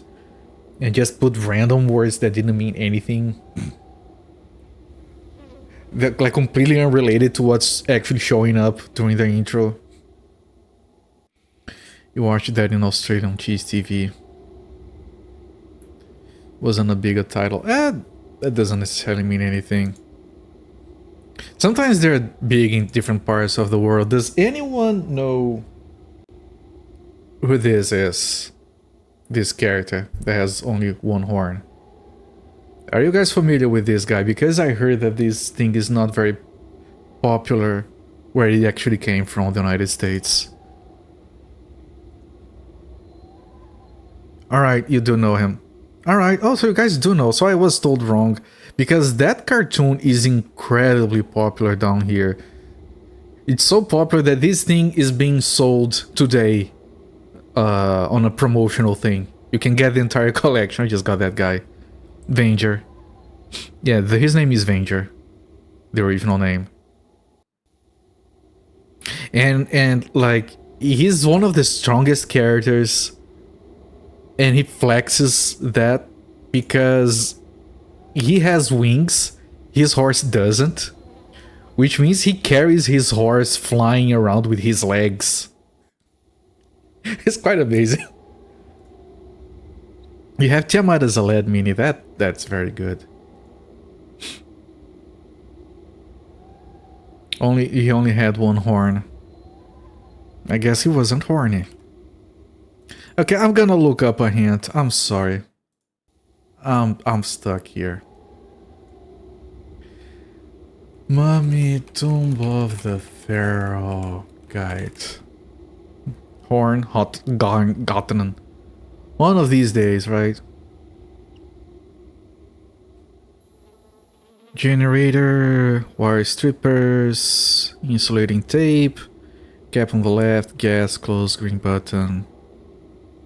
Note the keyhole for the fan control leave, okay. Tab lever, padlock door, wire cutters, turn right, open drawer, get a handle, Nazi flag. Book and gun, read the message out. Know the brand of beer. Alright, I got it. Through window, necklace. Desk, disc, wiped out. Panels, sonar maps, backup. Read the diary, leave. Davenport's trailer. Get the note from the wallet, I did. Office. Wait, what? Okay, hold on. Okay, that's one hint. Alright, one hint. I got one hint from the guide. Let me see. Of course, if the hint doesn't work, it doesn't count. Mummy's Alive had 42 episodes. 42 episodes is a lot. The D&D cartoon had like 20. Some of those cartoons that people loved, they had very, very, very few episodes. They never realized. So what the guy told me is that there is a safe in here.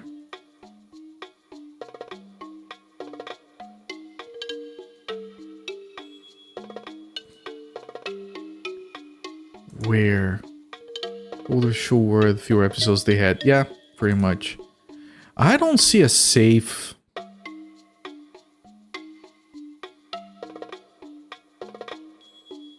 Anywhere. Okay, I'm gonna look at the guide again.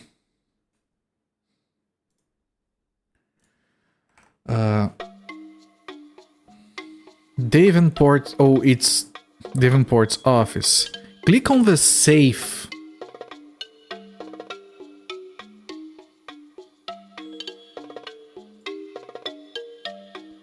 Go to Davenport's office, click on the safe. What safe? I moused over everything.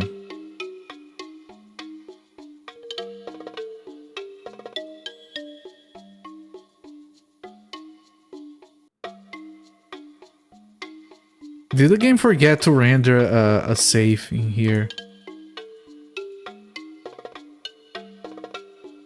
This is Davenport's office.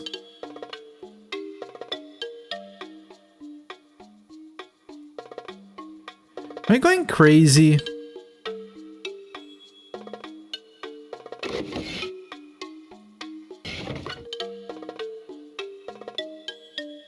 Because on his thing, on his trailer, we found this code. 2895. That's probably the code to the safe. That makes sense, it was on his trailer.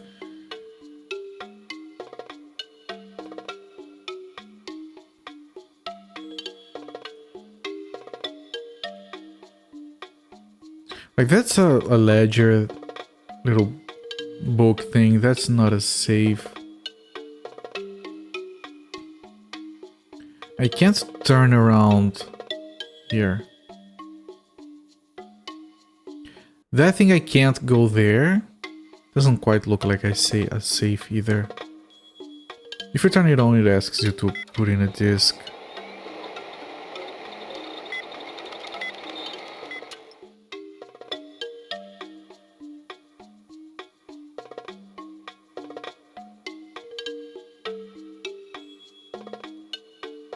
Was the Conan cartoon series ever popular in Brazil? No. No, I've never heard of it. He-Man was popular here. So was She-Ra. But no, I'm not familiar with the Conan series. Cartoon series.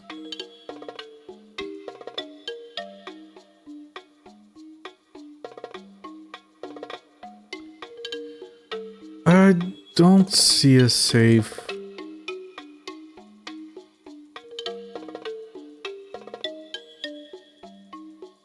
Dragon Ball Z was, yes. Dragon Ball Z was so popular, it eventually ended up on the main open TV channel of the country at some point. After being on Cartoon Network. What was really popular down here, a lot more popular than in the States, was Saint Seiya. That was like the introduction of a lot of people to anime. Over here it was called Cavaleiros do Zodíaco, which means Zodiac Knights. And it was really, really freaking popular down here. Like, because, you know, people were bleeding and dying on that, and that was like the first time kids ever saw that in a cartoon down here, and people were, what the fuck? Listen to rewatch the Conan cartoon from 1992. Since you have read the books, cartoons more accurate to the books, including the Lovecraft elements. That sounds pretty amazing. I miss having more Lovecraft in the Conan stuff. Okay, that doesn't count as a hint. Okay, if references something that doesn't exist. Okay, I'm gonna go back to his trailer, see if there is a safe there. But the hint is wrong. Either that or there's a bug and we're soft locked or something. Lovecraftian Kids show from 1992 and 1993. I would have loved that. Another thing that was funny here was that popular here was that Ghostbusters cartoon that wasn't the real Ghostbusters, the one with the weird car. I barely remember it, but I watched it a lot as a kid. No, this is Jerry Siegel. We want Davenport. Here. Did I hear hint? Or did you want to know about the grappling hook? No, I said that I was stuck and I was going to look for a hint. And technically I got one, but it doesn't work. It tells us to go to his office and click on a safe, and I haven't seen a safe in there. So for now we're kind of halfway through getting a hint. But we haven't yet. No, the Ghostbusters cartoon series where Egan was blonde. No, it was one where there was like this old looking car that had a face in front of it.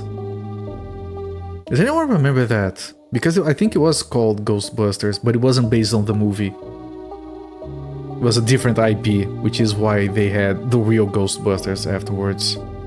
In the Grape Ape, yeah. I remember there being an animal, I didn't remember what it was. Yeah, Grape Ape does kind of ring a bell.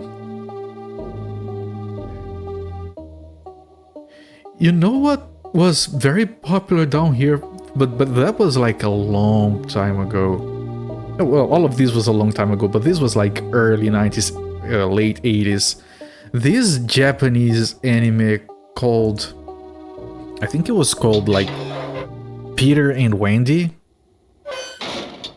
which was like an anime version of Peter Pan, and there was this open TV channel that had two cartoon Peter Pans. One was anime, the other one wasn't, was something generic.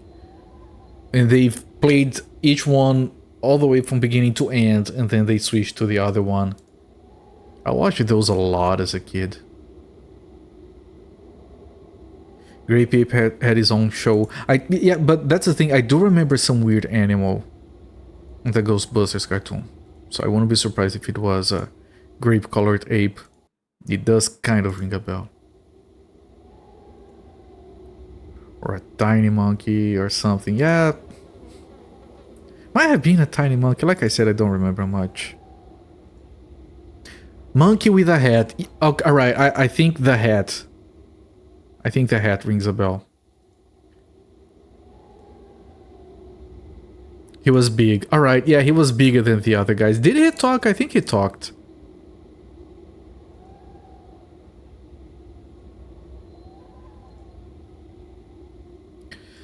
Thundercats was really popular down here.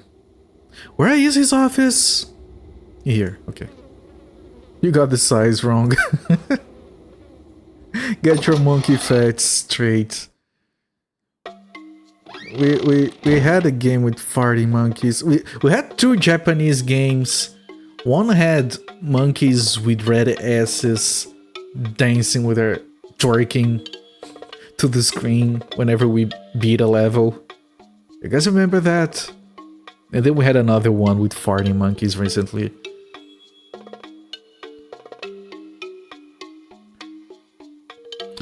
Fuck. The guide says click on the safe. You can approach the calendar. Like if you click anywhere, you go behind the table. But if you click specifically on the calendar, you approach it. I bet there's a safe behind it. You got the car wrong too. Done buggy. No, it was an old 20s car, like gangster wooden panels, something like that. Like a convertible thing. And it had a face in front of it. Yeah, Ghost logo on the front. Yep. Alright. So, because technically I was told where to be. I was told to be in his office. I'm going to consider that one hint. We have one hint so far. I was stuck for like about 2 hours. That's fair for hint taking. 2895. He had to write it down. He could not remember this combination. That guy's an idiot.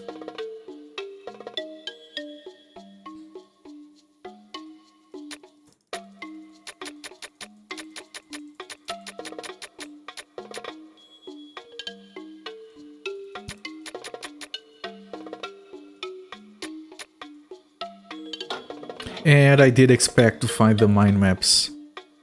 Good. Villains in Filmation Ghostbusters are like rockabilly characters. I remember so little of that cartoon. I'm sure it's gonna come back to me if I watch it again.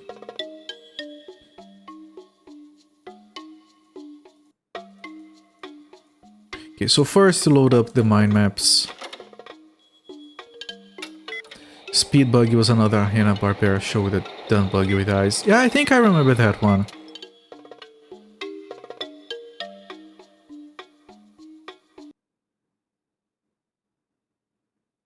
Loading mind maps. Okay, the game itself was loading.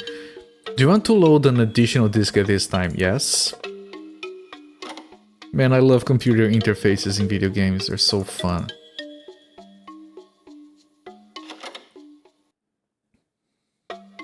Loading guest pocket information. Oh, fuck! The maps! We have maps for the mines. 6 levels, as expected. Oh man. With a fan and the lift and the conveyor. Oh, this is gonna be so good, man. So civilized, we have maps. I'm gonna take pictures of everything. Then I'm gonna print everything. It's gonna be glorious. As soon as I take my finger off the camera, it's going to look a lot better.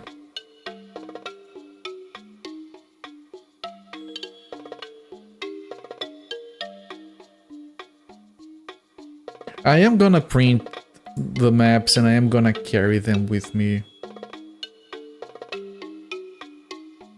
But having these pictures at hand like this is gonna make it easier.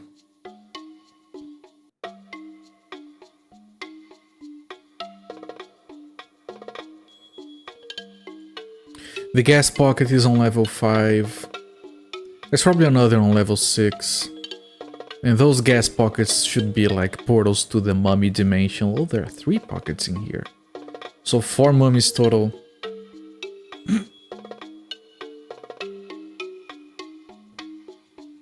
They all mush together. They do, of course.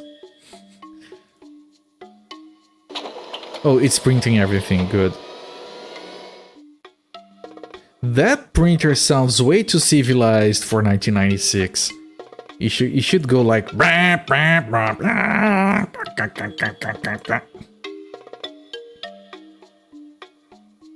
That sounds way too modern to me. Ah, shit, we have better pictures. I'm sorry. Well, I'm gonna make it quick, don't worry.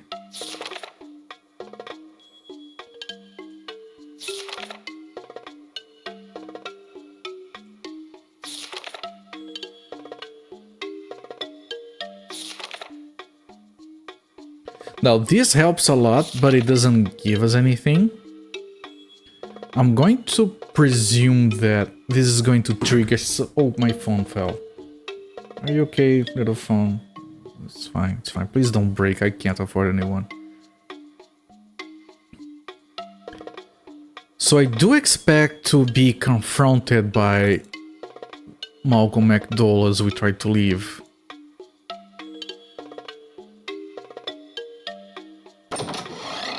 Come on.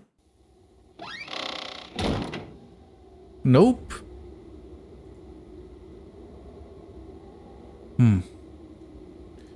Do the maps tell me anything I didn't know?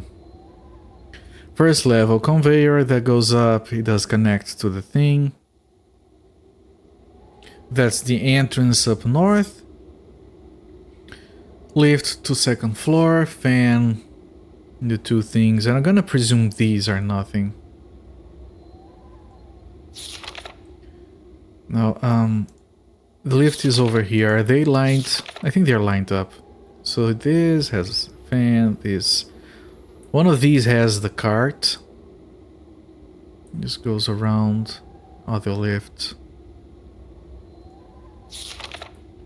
3rd level. One of these, fan.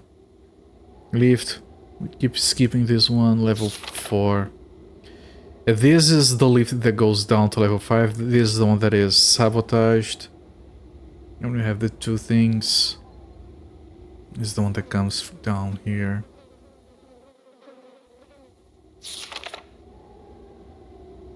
We can't get here. Has a gas pocket. We can't get in here. 3 gas pockets.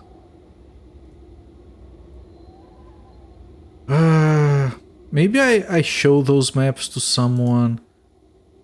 But one of the guys is dead. Maybe the woman has woken up.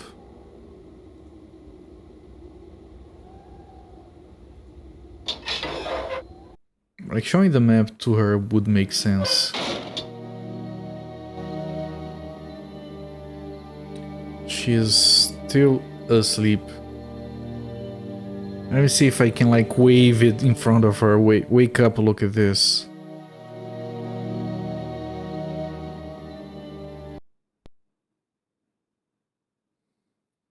Nope. Solar maps. Gas buckets.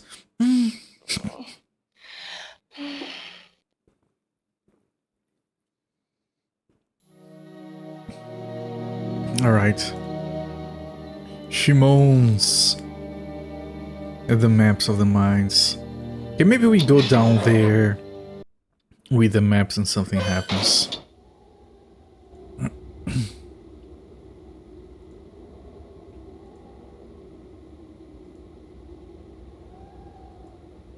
There's no one we can talk to right now.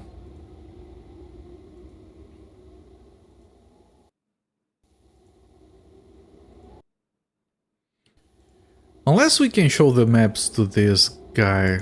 I doubt it do anything with this guy. Nope, nope, I don't want your maps. Shove them up your ass.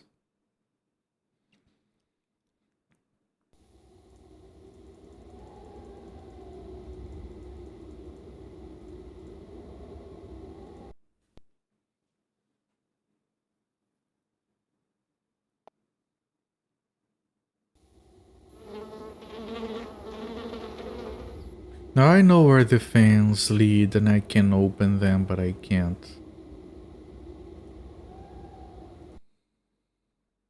Turn off the fans yet.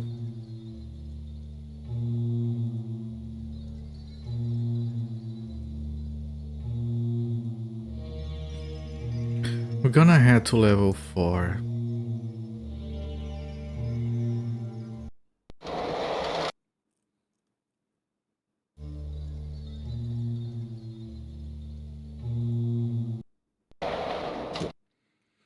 Okay, so that was one hint. I did not click the calendar specifically, so I didn't find a safe. Take a quick look at the maps that I took pictures of.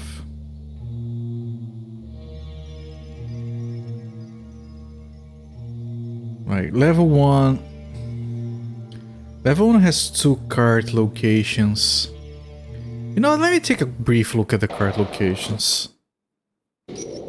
Right now that we have the maps, exploring these is less annoying. Man, getting a map like a schematic like this on Frankenstein would have helped so much with those weird caves.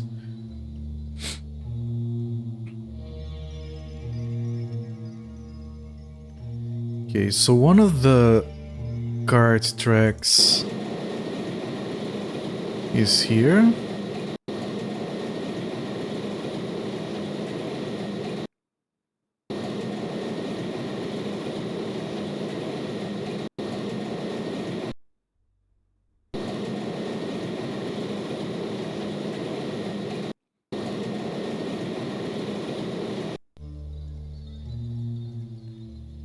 And there's a dead end there, so we can just go back to the left. Oh, it's so much better with the maps. Thank you, game. It reminds me of the hedge maze in Frankenstein. That was actually fun as well. Okay, so here we turn to the right.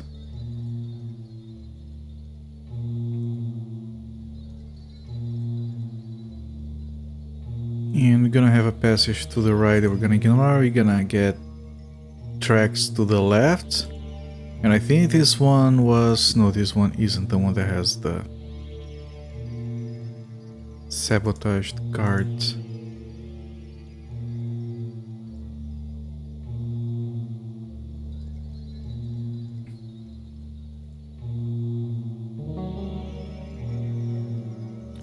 Now you go like this, we're gonna come across the lift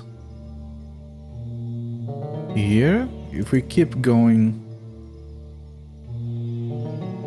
you come across the other tracks, and this one is the one that has this thing. Let me see, can I use like this? This is new.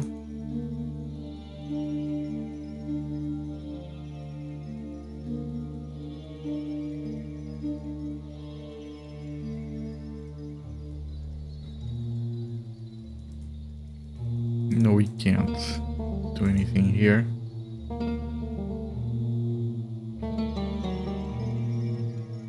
It's also blocking my way if there's anything over there. Okay, let's head back to the lift, check level 3. Oops.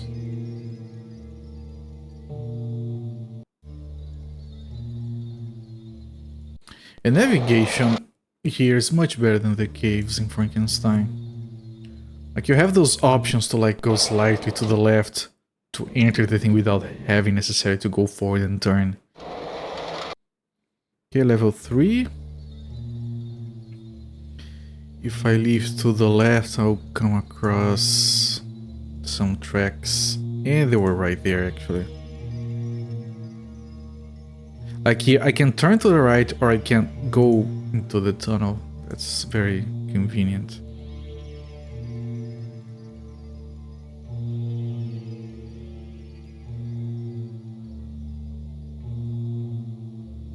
I can't go across.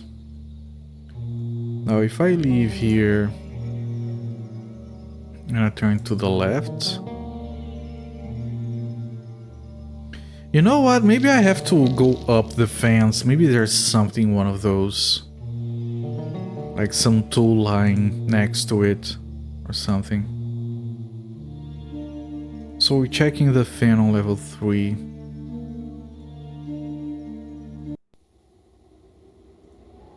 I skipped these because I felt like they were the same. Which they probably are. Can I follow Musi Fate's suggestion and just throw this up there? Nope.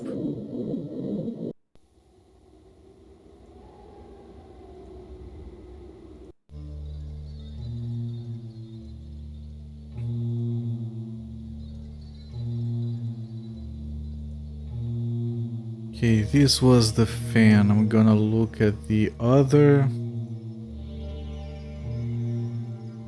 tracks. Should be to our left here.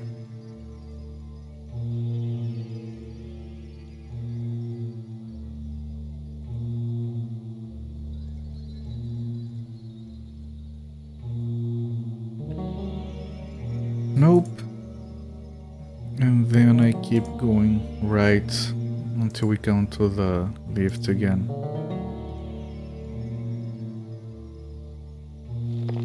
Wait, what?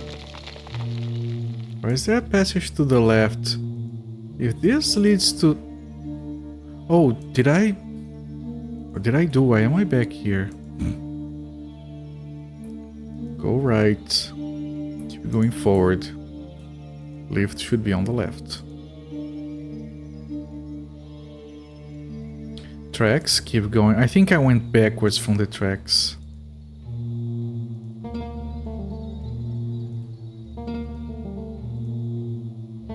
Alright. Wrong. Hot spot.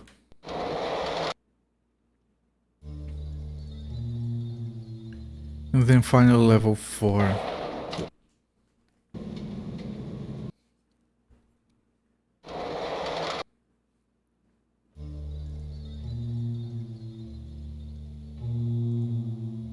I'm gonna take a look at the tracks here.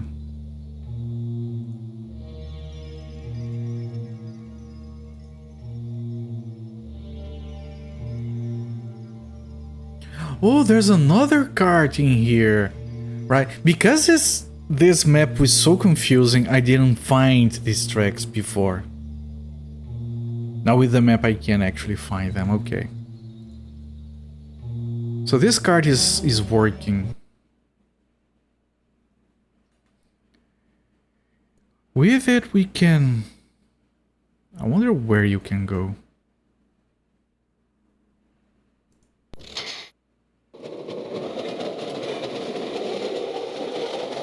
We're going right. And then it has a... Right, according to the map, the right passage is a dead end. Let me see if that's how it works. No, it isn't. Ah, it's going on the 3rd floor. Okay, so yeah, this is here. Also, we can use these to go to the 5th floor, skipping the lift. Alright, I get it,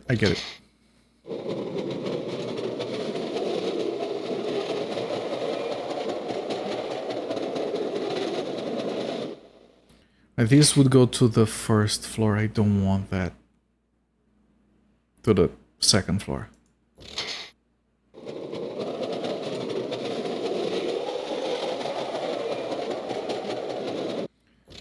Go straight.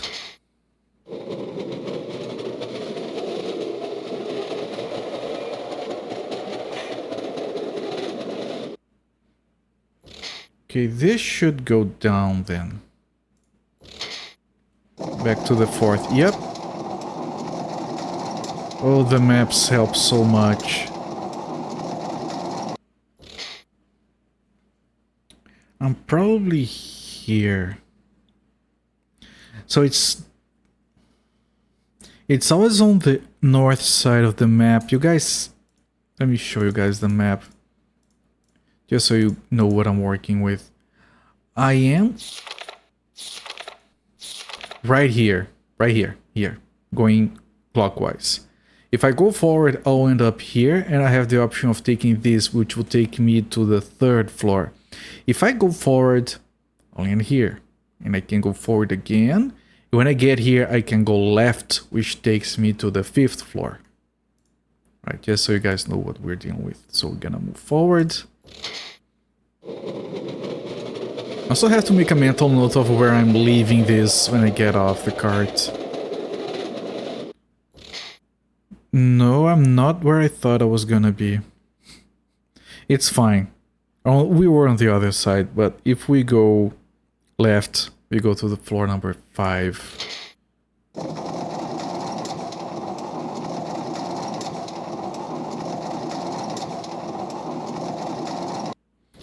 Okay, we came from the left, so we are, again, just as a reference, I believe we came through here. Because I believe we went here. Right, the passage to the left goes down, the passage to the right goes up.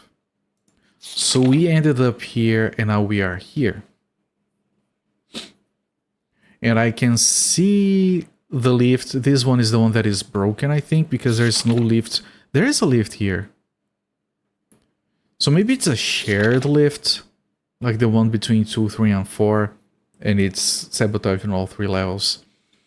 So I'm gonna get off here. I'm gonna take a look at this fan,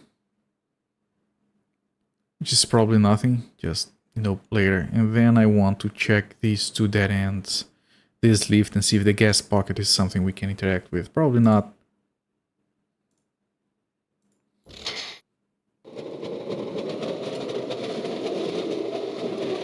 So we are on level 5 on the east side.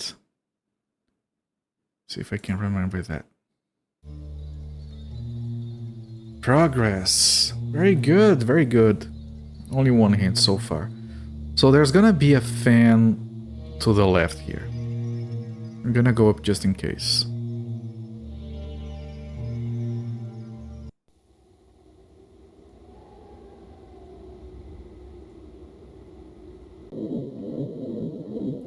I really like when these games make sense and are reasonable. Like you can follow the maps, or you can follow electronic schematics, or have those machines like in Frankenstein. The computer in here. Like those reasonable interactions are so satisfying.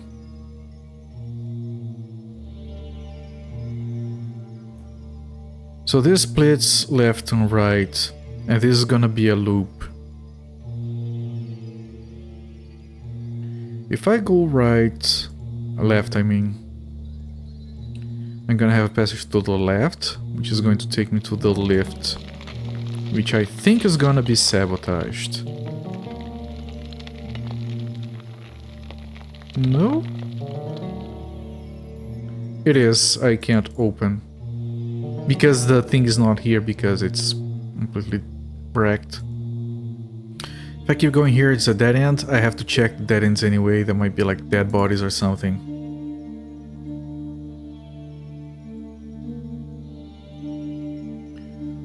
Now I'm gonna take a left. I'm gonna ignore the passage to the right. That leads to the tracks. Just gonna make a turn to the left here. And this is the other set of tracks. Make sure there's nothing suspicious.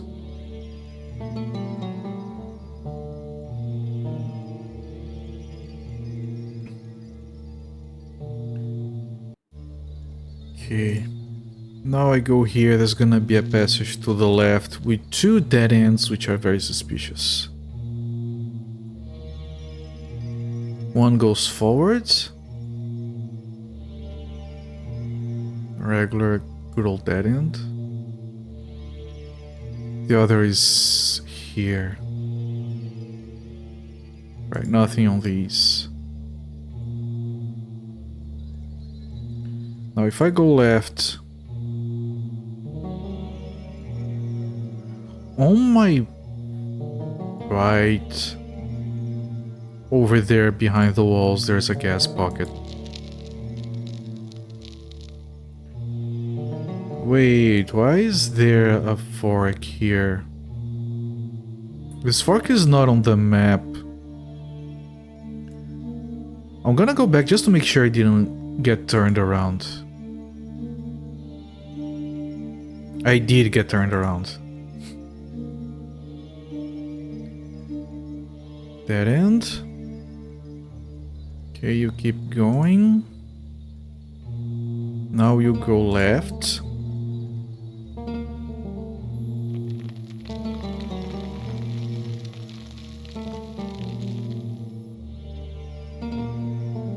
Right, I did get turned around. So this will lead to the lift. And this will lead to the minecart. Alright, there's nothing on level 5.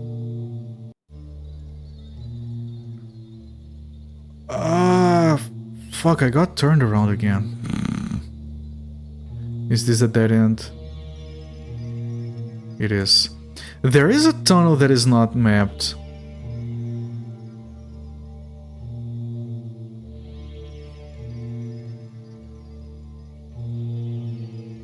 So if I go right here.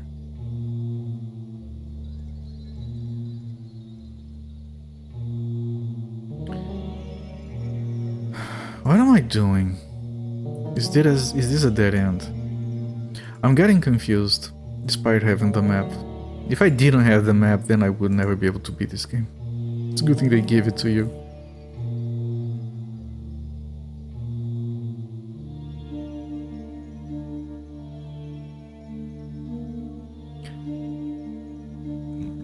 Does this lead into the lift? It does, okay.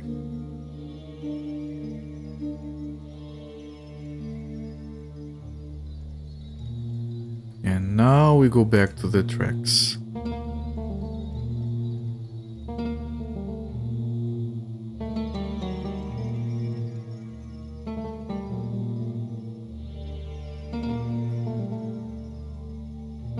So the fans are not even necessary, they're more like a shortcut from the looks of it. This one goes left, danger, do not enter. Right, this is what leads to level 6. Can I go there anyway? I can, alright.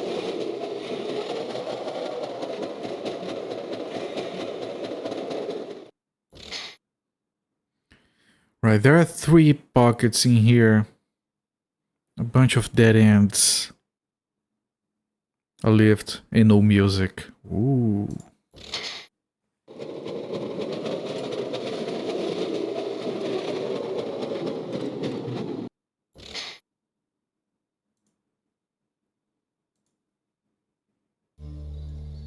And music back.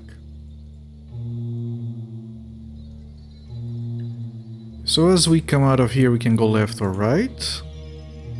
To the left, there should be a dead end. Okay. Now there's gonna be one passage to the right, goes back to the tracks. There should be another passage to the right, which should lead to a dead end. We have to check.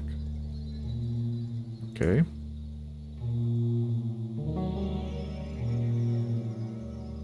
Now we're gonna take a right. We're gonna come across a lift on our right side. It's inactive, it's probably part of the same sabotage. Now we're gonna come across an entrance to our right. We're gonna keep going. There's a dead end and 2 gas pockets this way.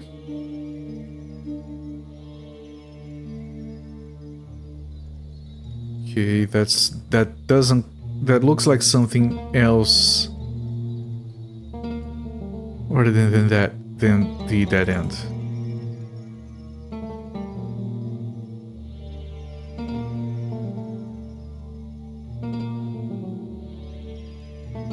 Is that it has a thing that says caution.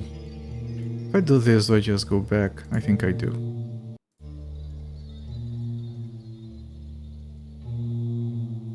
And I can't keep going. So this was closed. This was a dead end, and it leads into a gas pocket. What happens if I look inside?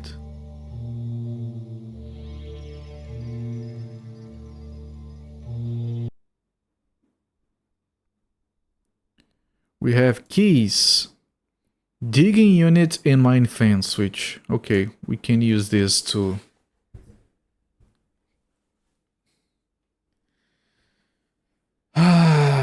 turn off the fans.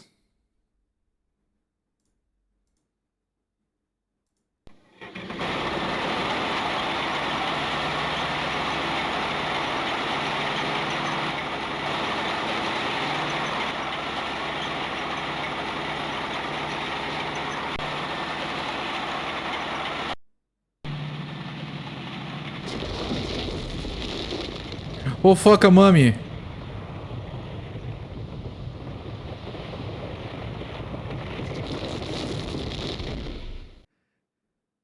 Hello there, Crocodilus Games, welcome my friends. You got here just in time, we got our first sight of the mummy. Music has changed. Can we go again?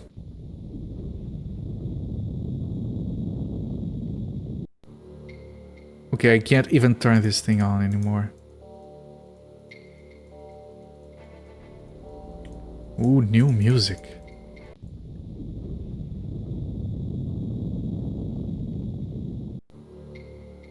Okay, we really can't. Can I turn it off? Can't do anything. Let me grab the keys. I'm gonna need these. Really unlocked some nostalgia yesterday talking about this game. Have you played this before? Because if you have, you're the first person to be here that has actually played it. I never heard of this game before. I played their previous game, Frankenstein, which was very good, but not this one. All right. Oh, it's still going like this. Why would I fuck a mummy? Mystic Theory. No thanks. Never finished or anything. Your devil's into these kinds of games. Yeah, Frankenstein, I still have the disc. I played it as a kid. I'm not sure if I did finish it back then, but I finished it this week. Only took me 2 hints, which I consider very good. But this one, I just heard of it while I was doing research on Frankenstein, and I'm glad I did. This game is pretty good. Are we gonna keep getting interrupted with shaking? I don't think we are. No, we are. Okay. Okay, so... Fuck, well, there was a comma. The comma is very important. Okay. Please type the comma.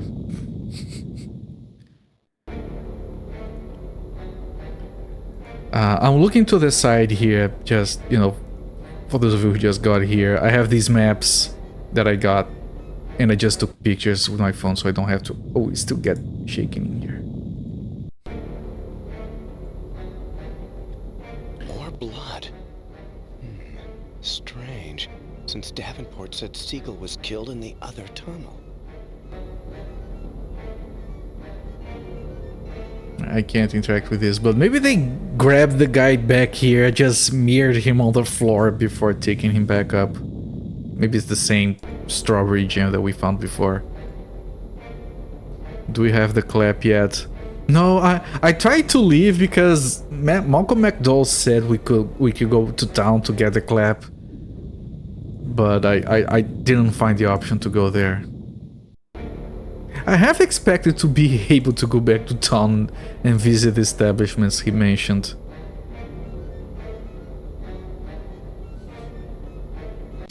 So this is gonna be tracks. There shouldn't be anything here.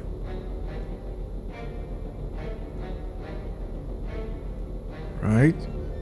I wonder if this is timed and eventually it all comes down and we die while I'm exploring very slowly.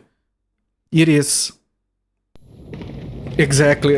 As I say it.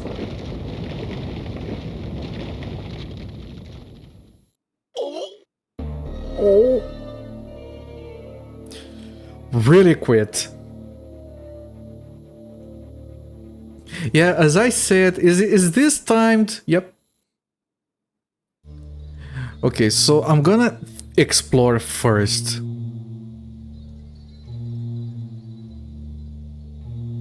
And what is the fastest way out of here? Well, the lifts are broken on floors 6 and 5. So I should probably... Well, you guys are gonna see the mummy again. Those of you who missed the first sighting of the mummy, you're gonna see that again. So first let me finish exploring this level. See the blood and everything. My own fault. Yeah. I bet if I remained quiet, the vibrations would stop. Because I kept talking. Blood. Strange, since Davenport said Siegel was killed in the other tunnel. Seriously, I'm surprised there aren't more games that open your microphone and just listen to what you're talking and somehow trigger bullshit based on what you're saying. You know what I can't know? I was gonna... Okay, you know what? I'm gonna play it safe and I'm gonna escape through here. Right, to do that, I grab the keys, I turn off the fans. It's gonna be a trip, but it might be necessary, so I might as well do it.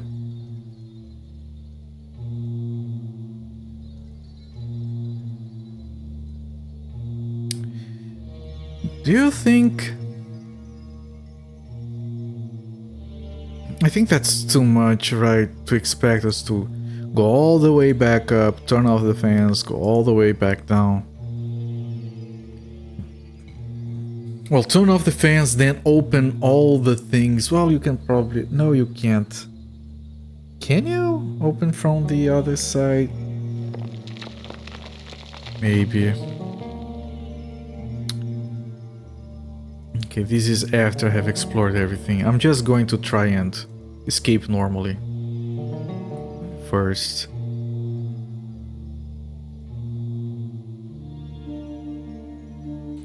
But I think it's going to be faster if I move the cart to the other exit.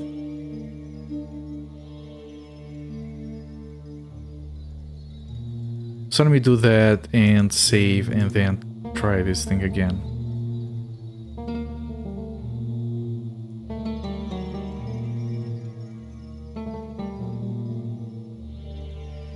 Okay, so take the cart to the other thing.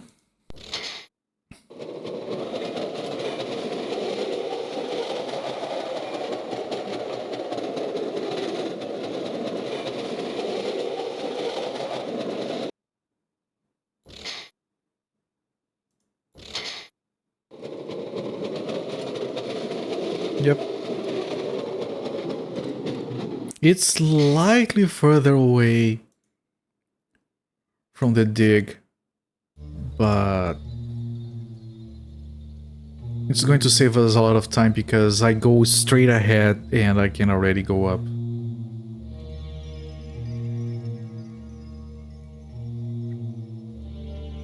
It's not that much further anyway.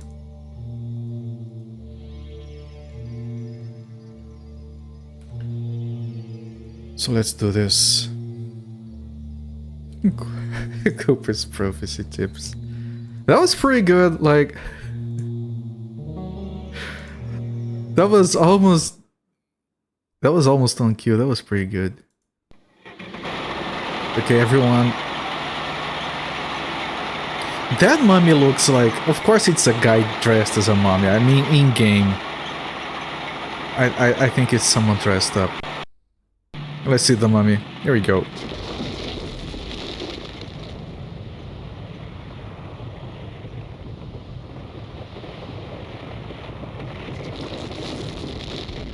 Alright, goodbye, mummy. Grab the keys. What happens if you don't take the keys out? Okay, let's get out of here. I have to take a left as soon as I can. You can still move around wallets. Now here we take another left. Then we go straight ahead. Oh, that's a real mummy. Oh, okay. Alright, never mind. I'm not too familiar with mummies. Real mummy is a person dressed up in bandages. It's a box, right? Now, you always want to take the thing that goes right. So I don't have to look at the maps. Just go forward and take the one that goes right.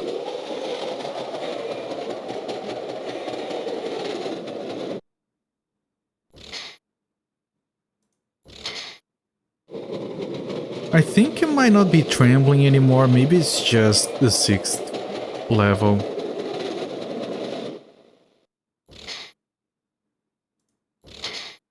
Okay, moving on to level 4.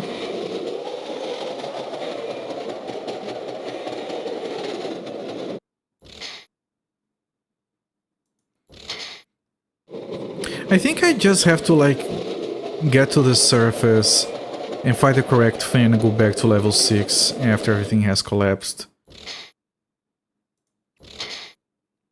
Unless we find Malcolm McDowell on the way. This is level 3 or 2, I already forgot. I think it's 3.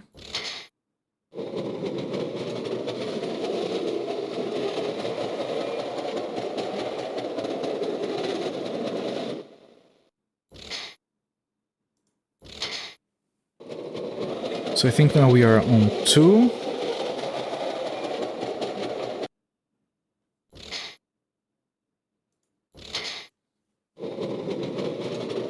Yeah, that is the broken cart.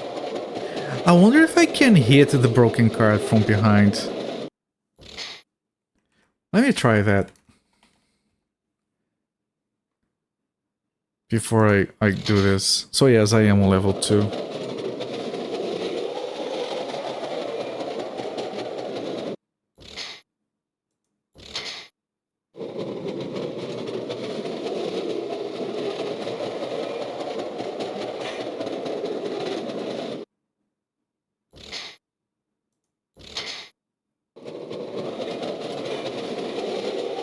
Okay, once again, let me go right and hit the thing from this side, see if I can. Ah, the game doesn't let me. Okay. Lame.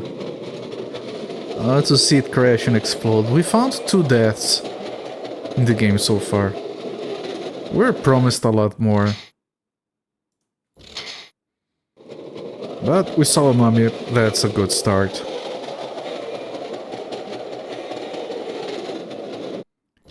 And I think I'm gonna take the conveyor belt up. That's going to be faster. Maybe that's it. Maybe we are stuck down here. And we have to take the conveyor belt up. Maybe that's the point. Like, maybe the whole thing is, like, blocked now. So we have to use the fence to come back here.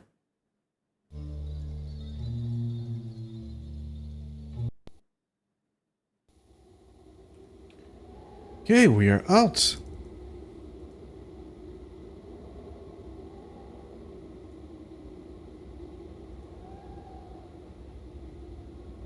Wrong way.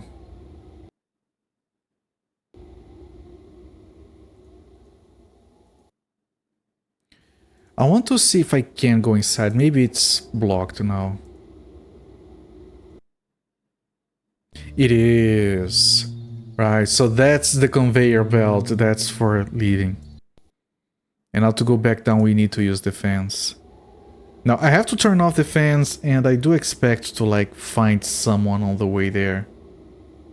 Like Malcolm McDowell complaining about the mine being blocked or whatever.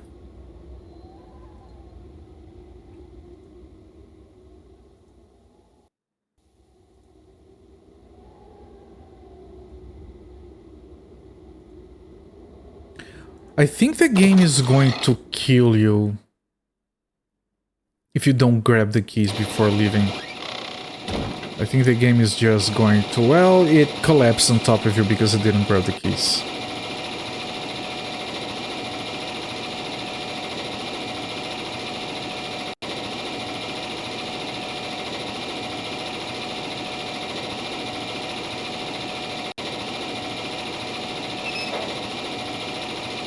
Warning, the fan blades are very dangerous while in motion. Do not start fans unless covers are secure and the area is absolutely clear. Are there deaths in this game? There are. I got 2 so far. One, I went into a conveyor belt with a pulverizer and the pulverizer pulverized me. And the other one was just now I got buried alive. What role does Malcolm play in this? He's the mine manager. And I think he's trying to sell artifacts or some magical crystals from old Egypt for a few $100 million or something. He's a villain, of course. That's why you get a big name actor to play the villain. You can make the fence safe by once again taking the grappling hook, scraping away the warning text so it no longer exists. Just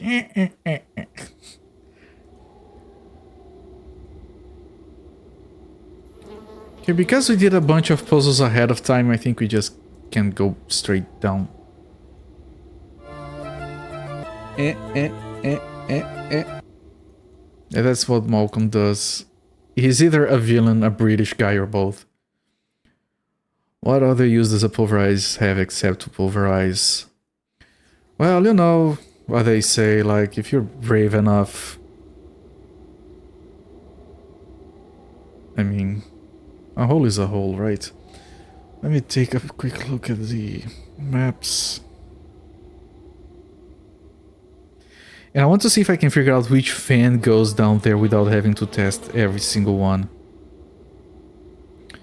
Now let me look in this direction, right? This is the entrance. So level 1, the fan is bottom left. Left. Left again. Top left. Right. Top right. So it would be... if they are properly aligned, which they might not be, it would be this one or that one. Right, but no guarantees. But I'm gonna, like, based on the maps, I'm gonna make an educated guess.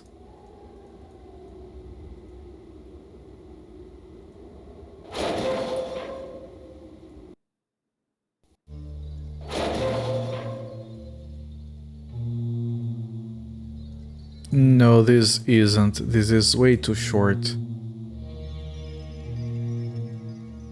For level 5. Yeah, and it's all blocked. For level 6, I mean. Right there, this is very civilized. I'm sure they're all gonna be blocked except for the correct one.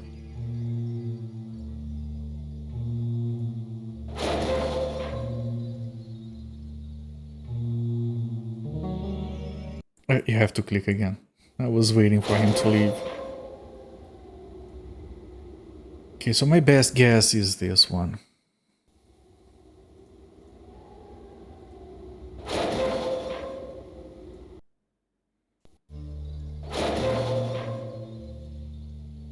Yeah, that's deep. That's very deep. Okay, this is either 5 or 6. Nope, not this one. It could be 4, 2. I'm annoyed that the fans are not aligned with the charts. That would be so satisfying if they were.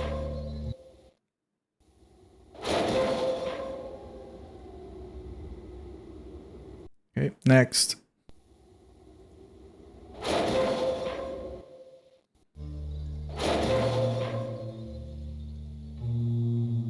One, 2, 3, 4. This is too shallow.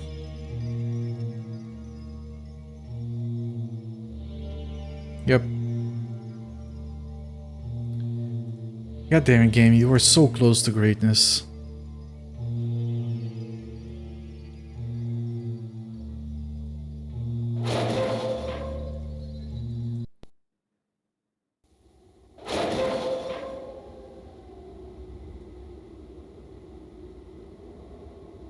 Yeah, that was the one I was in, right? Now you have these two.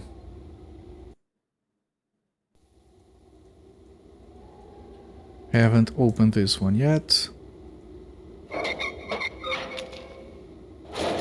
So you have to open them from outside before you can come out of it.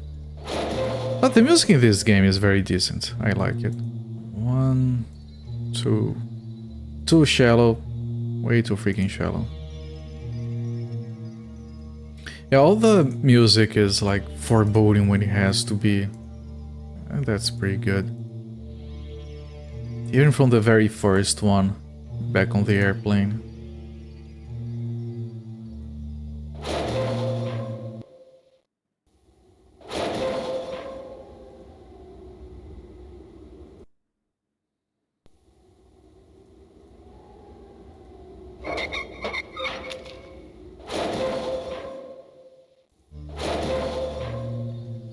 One, 2, 3. Too shallow. Is it gonna be the last one we try? Oh, this one is open. That doesn't make any sense, but sure. Okay, we come out of the fan straight into a thing. That's every level. Except for level 1. Okay, let's guess this is level 6. Nope. Oh no, it is level 6. Because to the left of the fan being tracks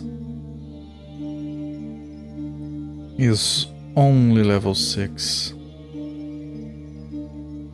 Yeah, we are on level 6. Right, good, that's where we wanted to be. We want to finish exploring. You have to leave completely, wait for the mine to collapse before you can come back in safely. So let's check the dead ends first.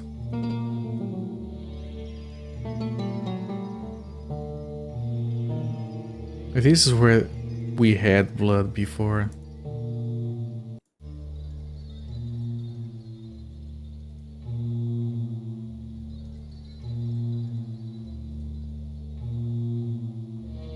I'm gonna take a brief look at the lift, just to see if it is any different.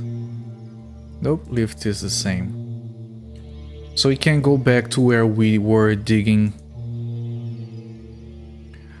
It's blocked off.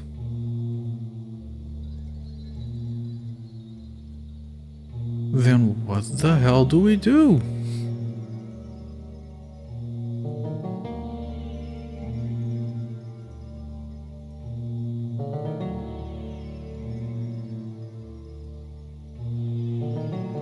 This is still a dead end.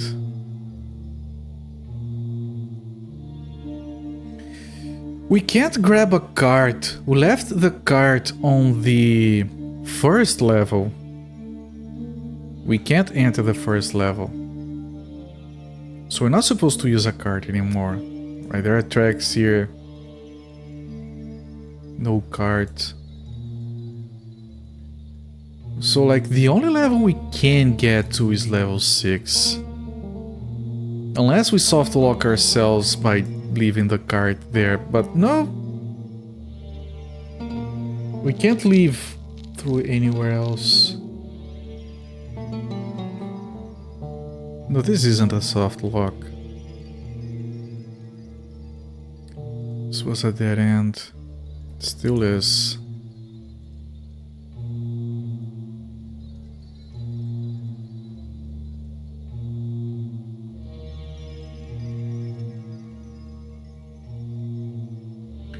Broken lift. Let me check here again.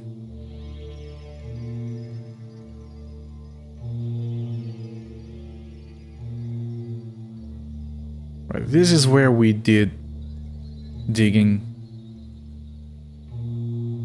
That's where the machine was.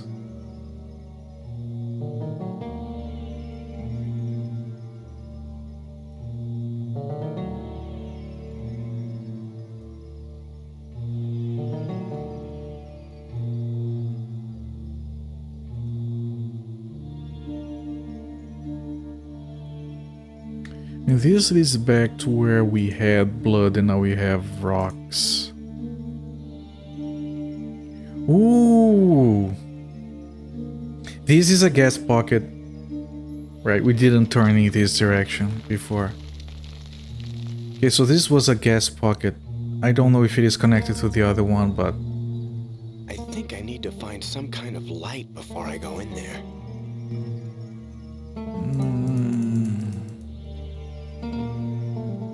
What if I grab the lugger and I shoot the gasoline can? That should be enough of a light, right?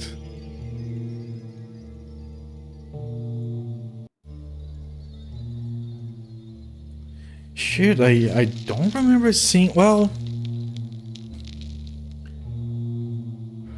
Our trailer had a lamp. Can I grab that lamp?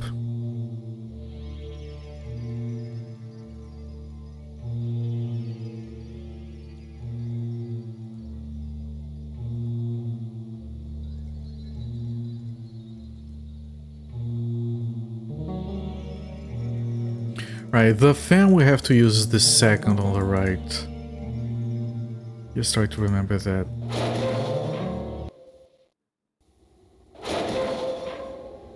Yeah, that's the first on the right. This is the second.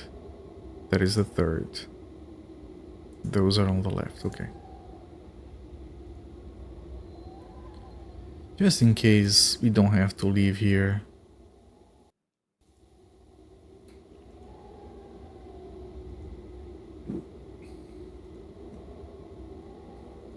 Did I check the garbage can recently? Well, there might be someone at the infirmary. Maybe someone got hurt during the cave-in and they were taken there.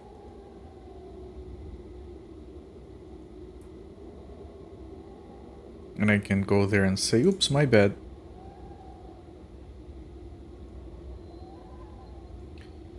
Let me take a quick look just to see if the guy is in here. Nope.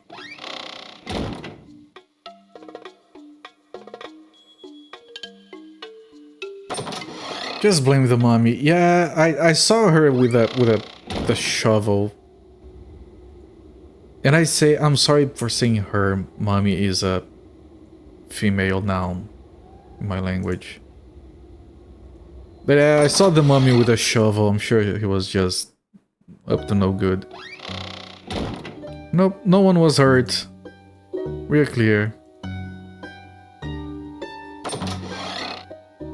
Let's see if we can grab the lamp. I would have noticed if we could.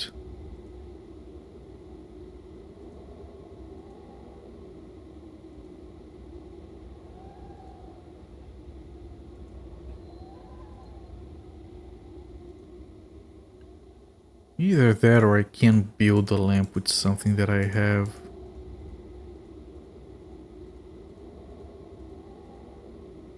Doesn't look like it.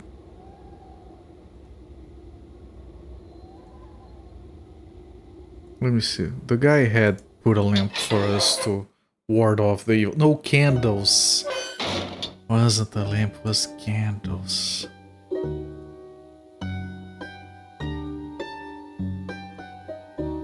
No, you can't grab the candles. Of course I tried.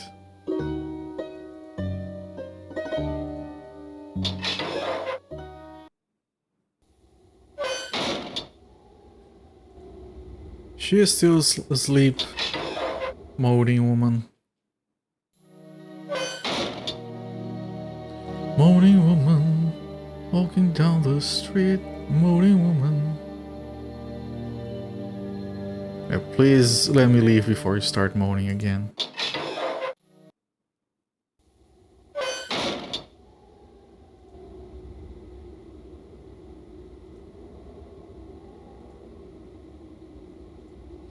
Okay, Mr. Davenport.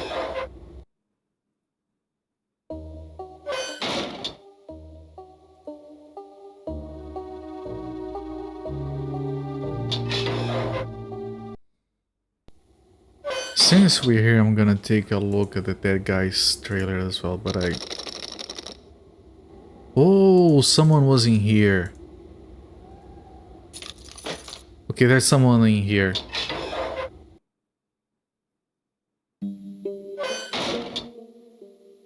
Is there?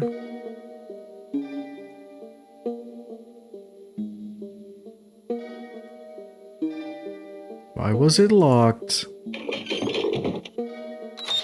Steven Seagal, Jerry's brother. Yeah, I did think of that when I saw his name the first time. Jerry Seagal. Is there anything new here?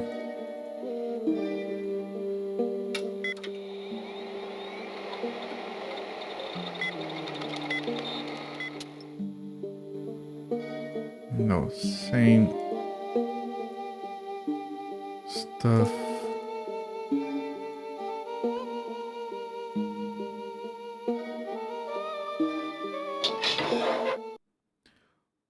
Why was it locked?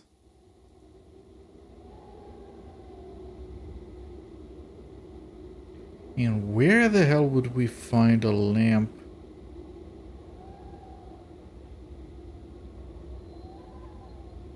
Like, we have looked everywhere. I would have noticed the lamp if we had come across one.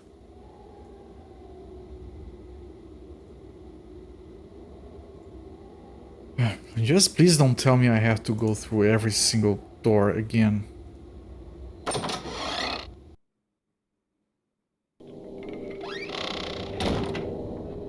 Maybe there is a lamp in this box now. Nope.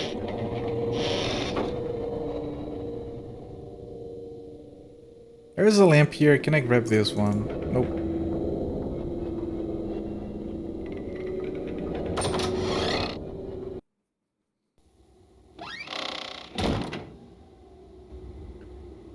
The hell, man.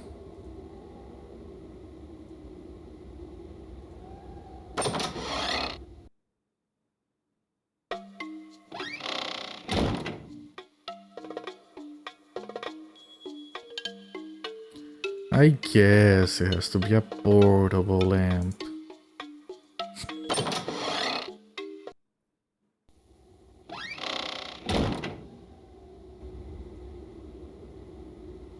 Like, there is an extension cord in here. I could just pull it all the way over here to the mines. I'm sure it's long enough.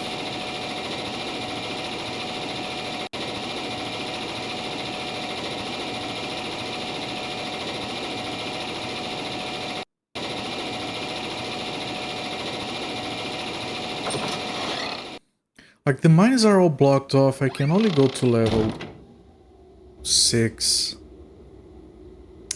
Unless I can get to level 5. Because one of the things I didn't check anywhere else I can go over here before I go back there and look at that?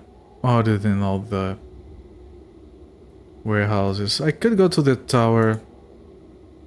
Take a quick look at the tower. Maybe there's someone there trying to call for help.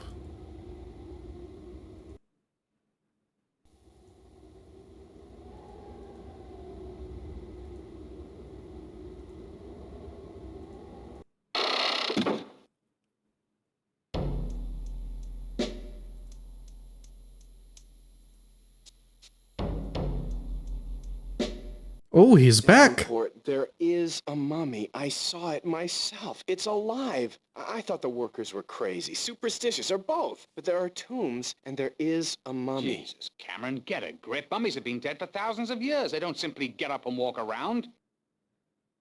Have you been quaffing my beer? I really saw it, and it was alive. You saw a mummy, did you? Well, maybe what you really mean to say, Cameron, is that you want your mummy.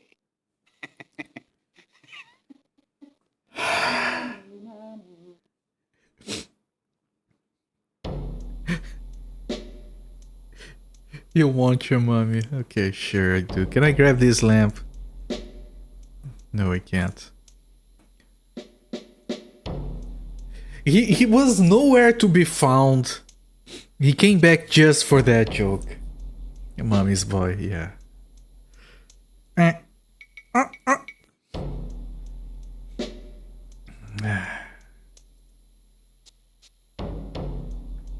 All of that just for that one lame joke. I love it.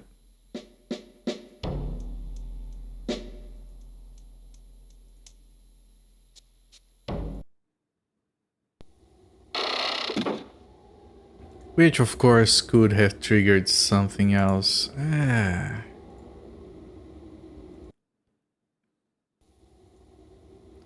I mean, it's... I was gonna say it's obviously some dude disguised as a mummy to scare the workers or something. But I don't know, we did get a very weird dream before. Can I try the final fan just to take that off our minds? Well, I guess what you mean to say is that you want your mummy.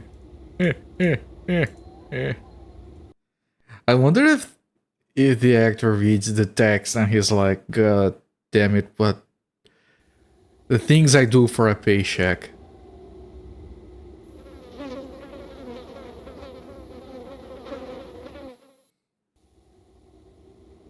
Alright, let's see, maybe this one isn't blocked.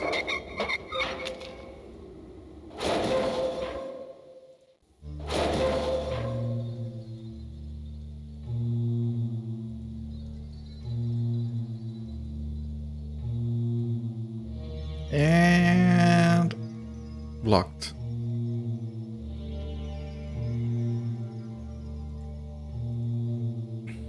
Where could I possibly find a portable lamp? Malcolm is like, get my agent on the phone, I'm a serious actor. Mummy waves money on his face. You mean you want your mummy? I mean, Malcolm McDowell is like just a few steps above Nicolas Cage in terms of getting weird parts. Just a few. Lamp. Lamp. I don't recall seeing a lamp. It's not necessarily a lamp. I have gasoline. I could fashion a torch of some kind. But gasoline is everything I have.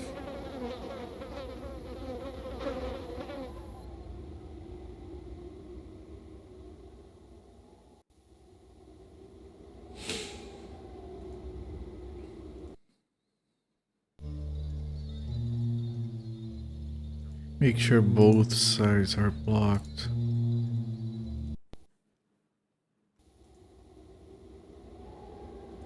Let me try that again.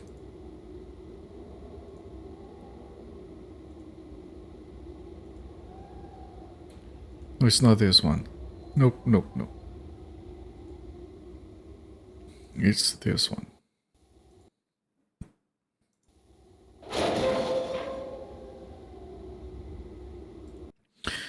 Getting my map here for level 6 again.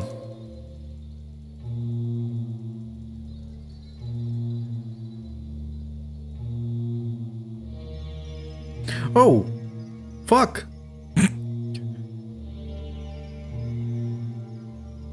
It's right here.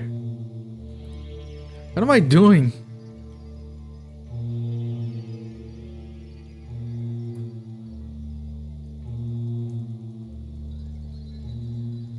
Now that's a puzzle. Did you grab it? Right, this thing is to indicate that look to the left, you dumb fuck. There is an opening here. Alright. Alright, no, it's fine. It's fine. I think I need to find some kind of light before I go in there. At least we got to see Malcolm McDowell again.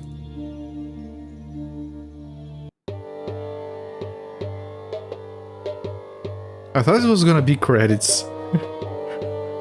For a second. My God, the ancient tombs are real. They're here. They're right here. New music?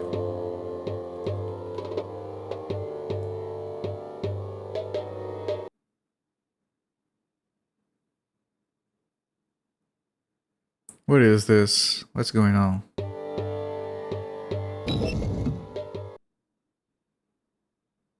I didn't go the other way.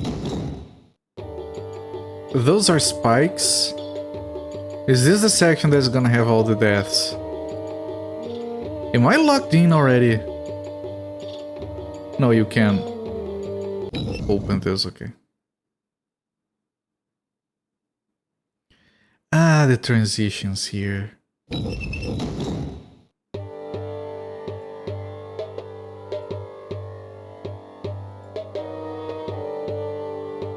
Oh, okay. There was nothing there, okay. I hope these transitions don't become the norm. They're very slow.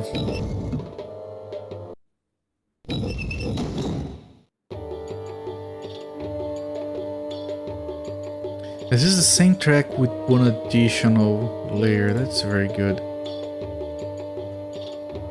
I talked about this yesterday. I love when games do that. I see the spikes, but I have to go forward, I guess. Let's die.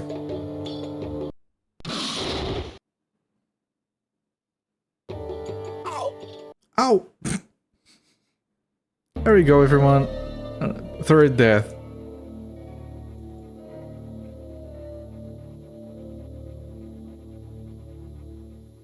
I mean, deadly spikes are obvious in there, but...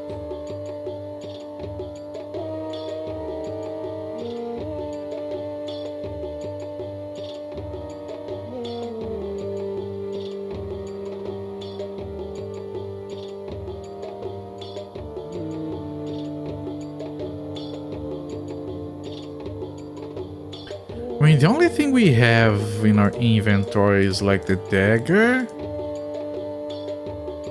Oh, and this. Maybe this protects us or something.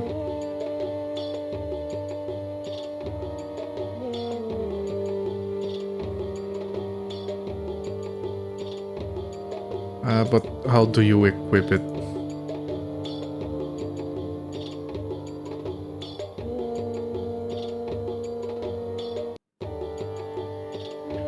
Is there anything on the walls?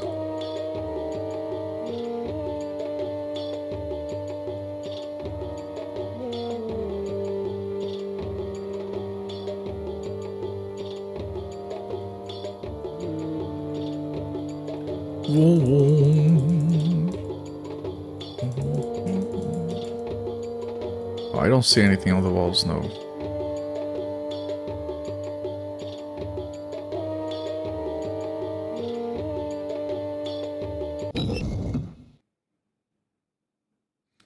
Do I just... Well, I could just go back and tell Malcolm McDowell that there is a tomb in here. Right? That might be what you have to do.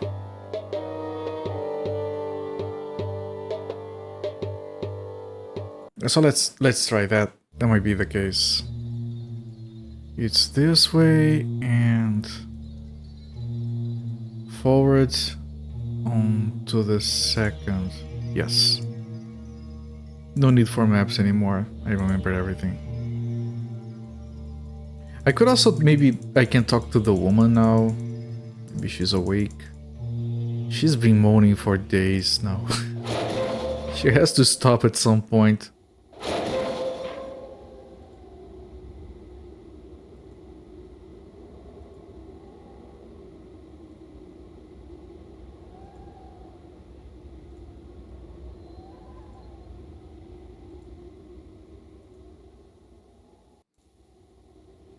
Can't I go through here? That would save me some time. No, you can't.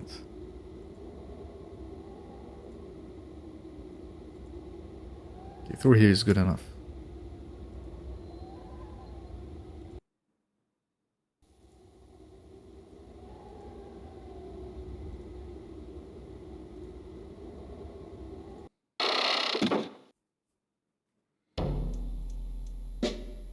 And he's gone. I'll try finding him on his office, maybe on his trailer.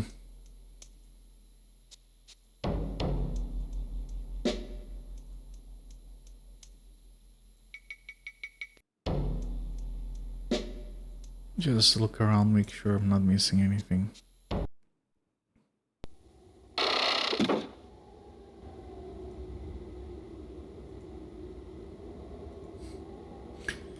You mean you want your money? That laughing at the end is the worst. Or the best, depending on who you ask.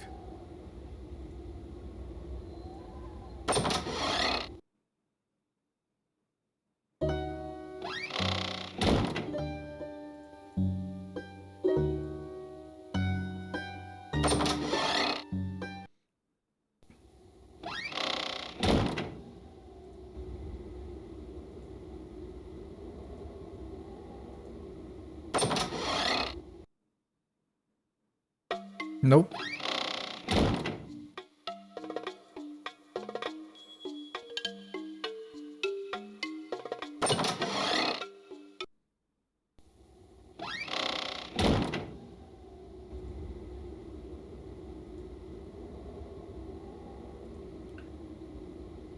Right, I wanna see if the woman is awake or if I can find Davenport on his trailer.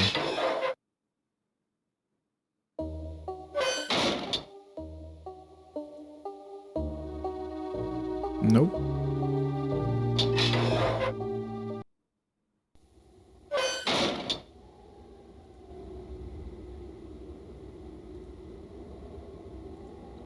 Or maybe even my own trailer or something, but I just want to tell someone that we have an actual tomb.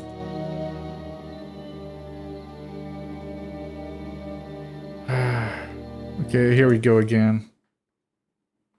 Yeah.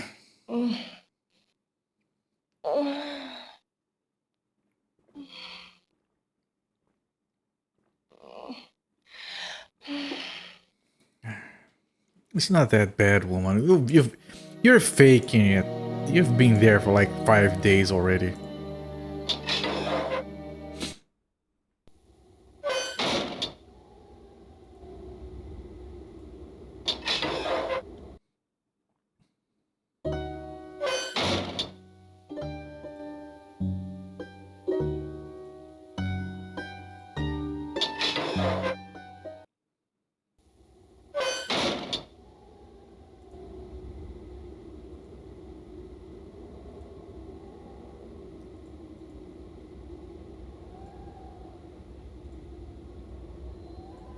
Might as well look in here.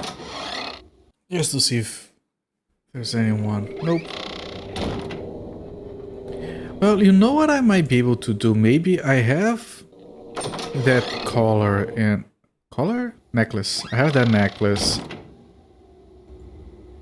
And... Oh, I can translate Egyptian. Also, maybe I just try to read what's on the walls. Right, that would make so much sense. I'm sure it's not going to be it because it makes way too much sense. That's not fair. Game is reasonable.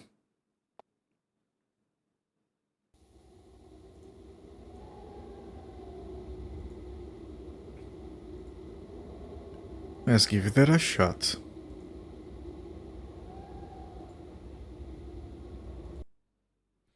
And I think you have to find the... You have to find the Nazi hideout to get the translation book. If you didn't, by the time you got to this part, it would feel so bullshitty to have to go all the way back there and eventually find the place. Left, I think.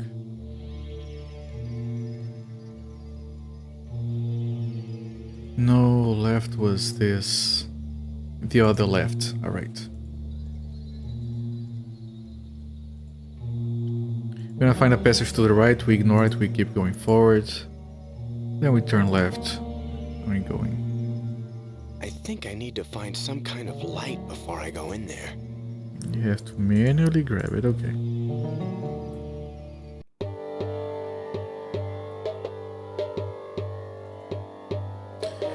Now let me try to translate this.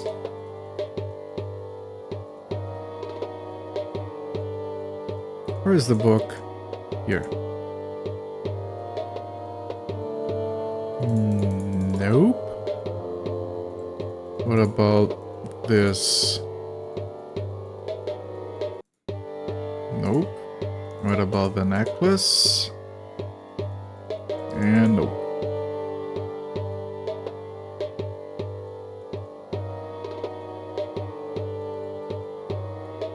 I'm gonna test all the walls first before I try the spikes.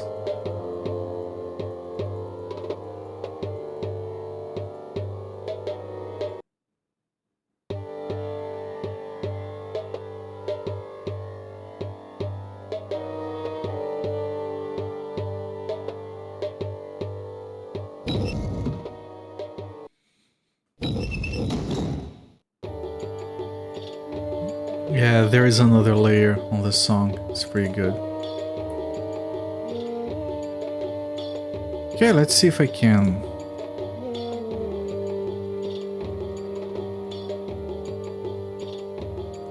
Nope.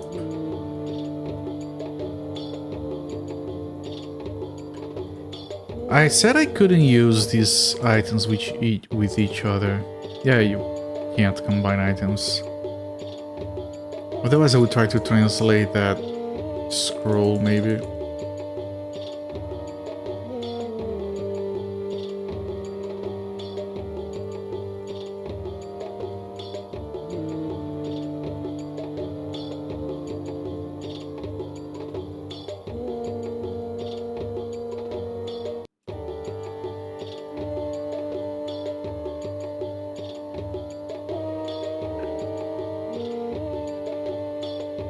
Okay, last thing I can try is to use the necklace here and see if it like protects me if I hold it or something. Nope. Ow! Ow!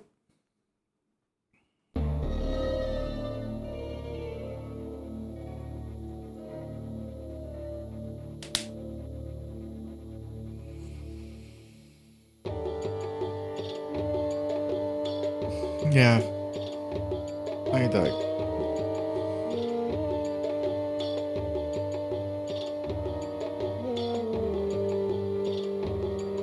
Is there like an item that I can like throw, maybe?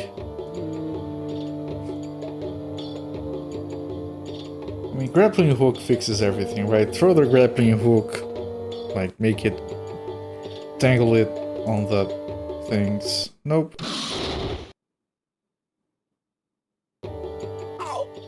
Oh. Click on one. Really quit. This menu is like the weirdest thing, I don't know why. What a ludicrous idea, yeah. Who would think of that, right? Can I shoot? Nope. Can I load before? No, I have to wait. Shoot the spikes? Yeah. There you go, I already tried.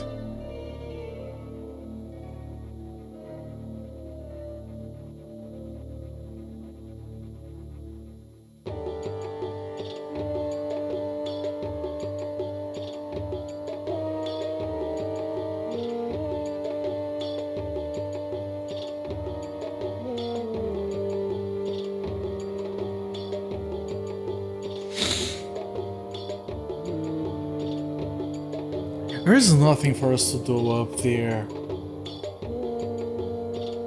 Like, I'm not gonna fully explore everything again. Like all the warehouses. I went to where the box was, I went to where Davenport could be. All three places it could be at. Where Laurie is. I think I even went to the infirmary.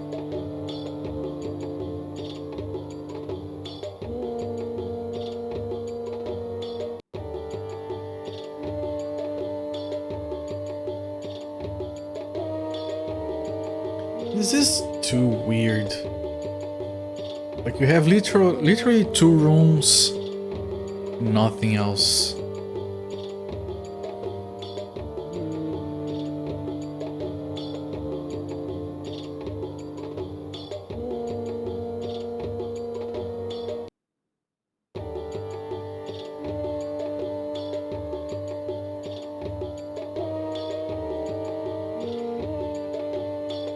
We can't.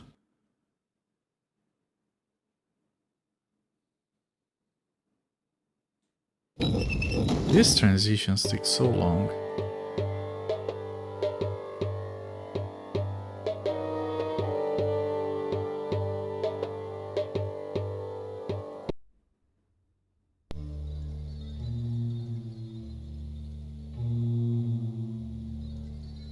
If I go back to that area, it's still going to be caved in, right?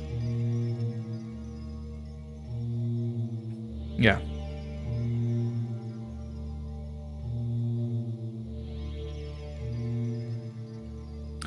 The gas pockets on level 6 should have tried the grappling hook. I did. Right, this is one of them. You go here, left. The other 2 ones are here, but this is already blocked. And there was a gas pocket on level 5, which I don't know, might be an extension of this one. Maybe we go upstairs because we can't get to the other levels anymore.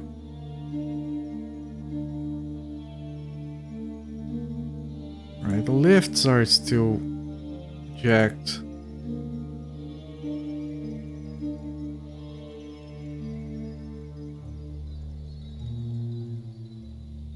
And the cards are gone.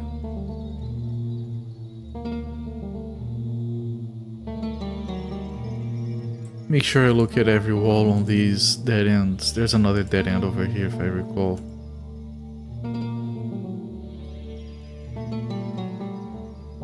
Right.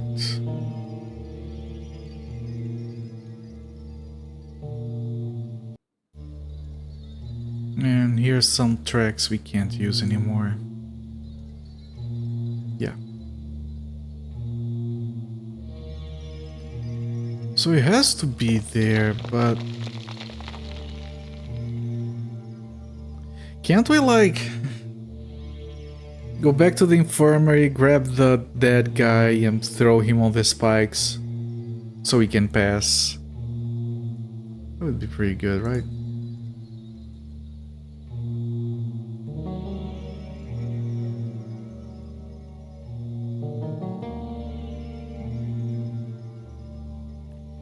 This is utterly blocked. Doesn't matter which side of... Where am I?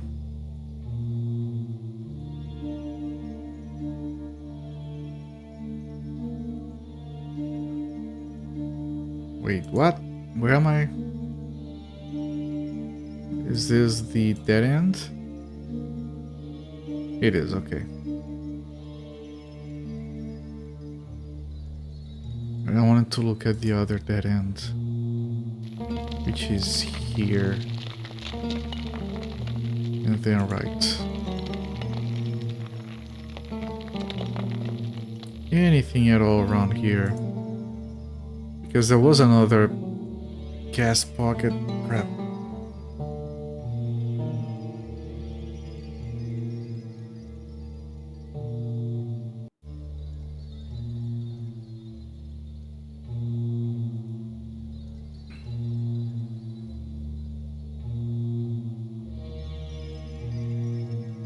I mean, there is a slight chance that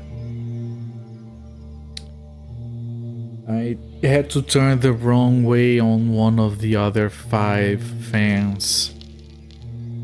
But I really doubt that's the case.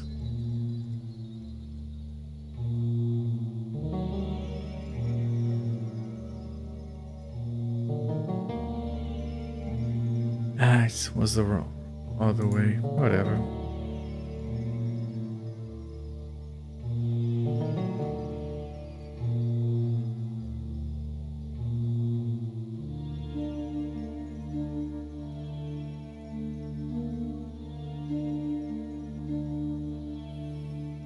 Like, I find it really unlikely that you get all the way down here and then, nope, you have to figure something else elsewhere. Like, you just got here, yeah, go away.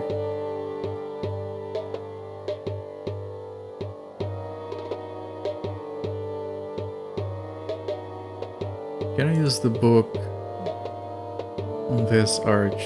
Nope, it just does the transition anyway.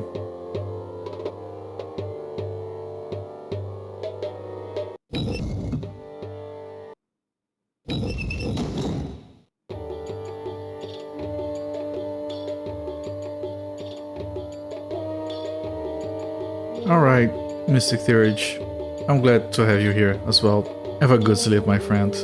Thanks for the raid once again. Appreciate it.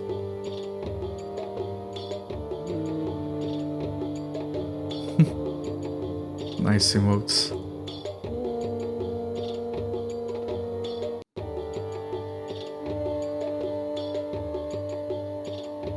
Like, I can see the spikes, man. They're obvious.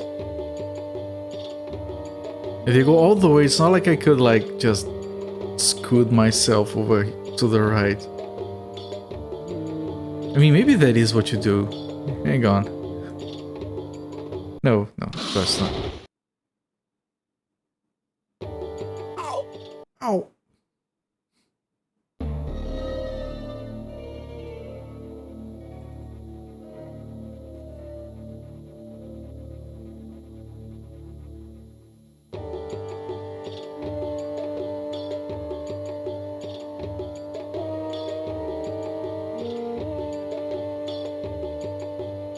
All of this is a giant hotspot to go forward. Like, I don't think that clicking on the floor is gonna crawl, right? No, of course not.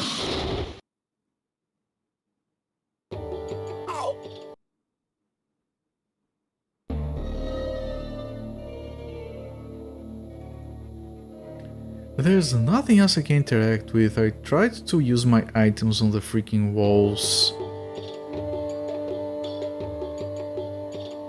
Unless there's like a very small pixel hunting spot in one of these. I mean, they are very detailed walls.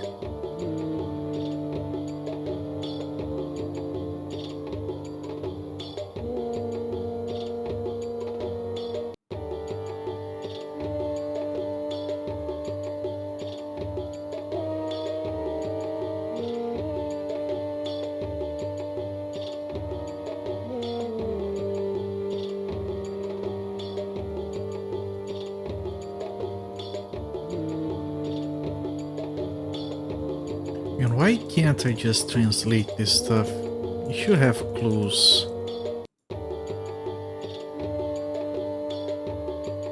Like, I have this thing right here. This is Egyptian hieroglyphics translations. Why can't I translate these?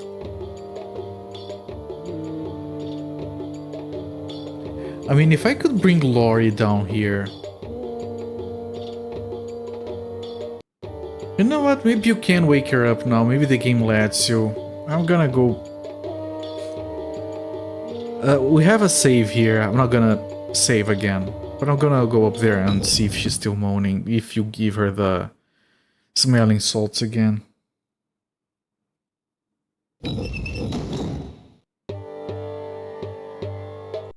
Look, we clearly can't do this like this, right? Forward, left.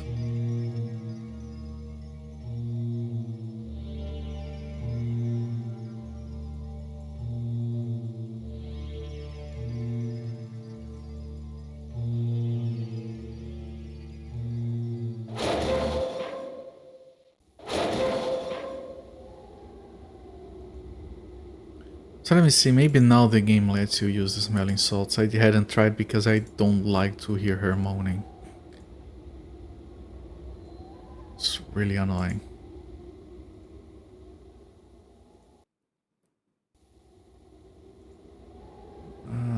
I think, yeah, right here. I could also try the other places. They might be randomly unlocked now. Might be able to find Charlie, for example.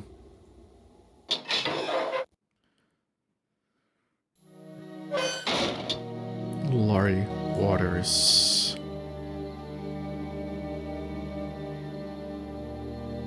Okay. Smelling salts.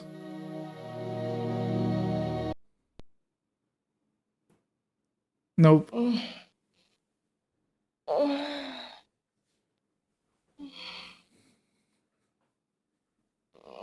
I kind of need your help, woman. You're the specialist here.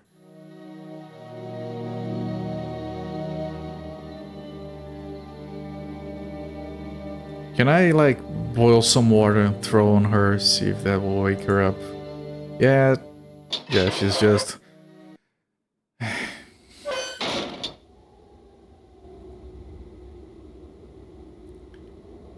I can check the infirmary again, and I wanted to see if maybe one of these now can be opened. If you can find Charlie. For some reason. On number 8. The keys I have don't fit. Nope. I think it was on 8. I might try 7 again just in case. The keys I have don't fit. Since we are here, might as well try all of these.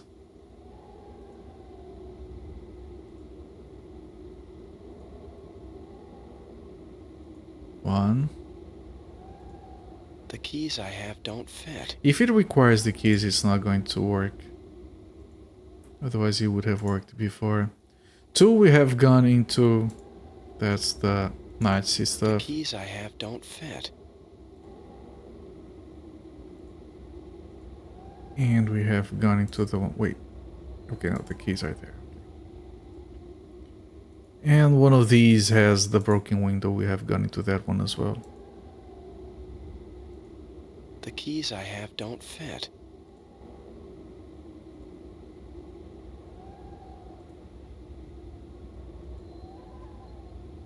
Yeah, we have gone into that one, and... Again, might as well... The keys I have don't fit.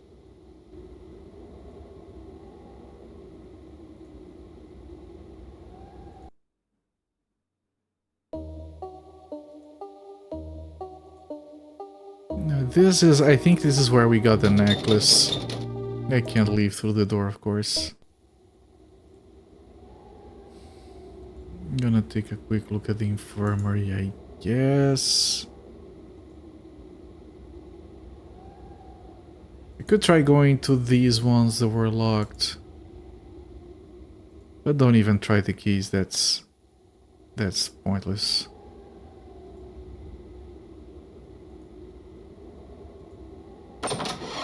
We have been to this one, right?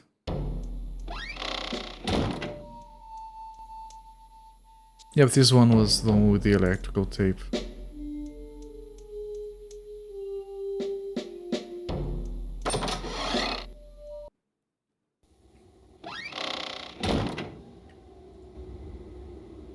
And where is the infirmary? There. I knew it was around.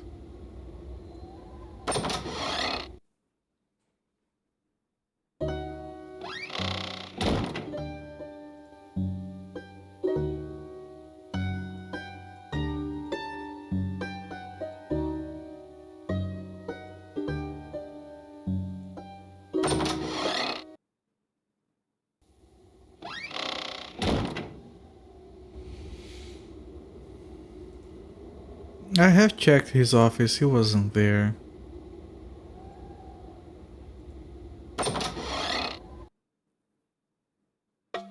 Yep. Unless he's put something else on his... Of course not. Like, he would go there, he would see there was no disk and he would be like, yep, that's unsafe, I'm not gonna put anything here. The safe is unsafe. There we go.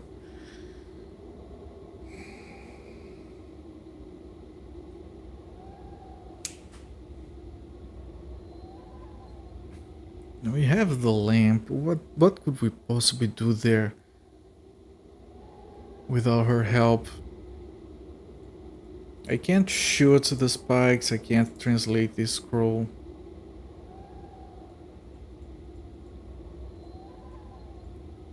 Like, she's the only one we can interact with. All she does is moan. I can't try every single item while she keeps moaning. It'll take too long.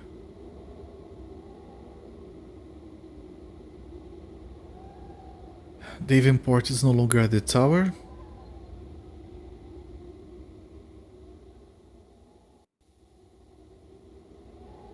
It has got to be something in here.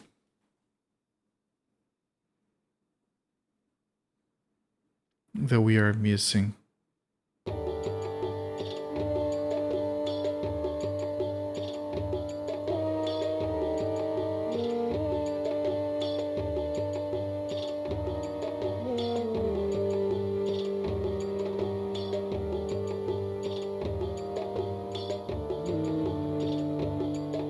I have tried to book it, right?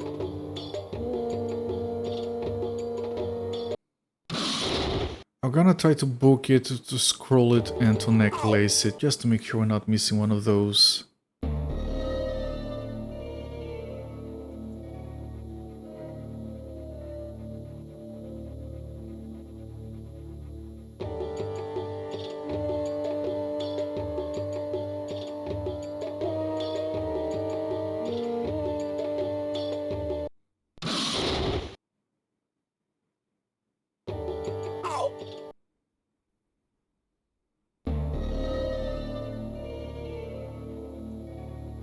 Like, if there was like a pressure plate on the ground, maybe...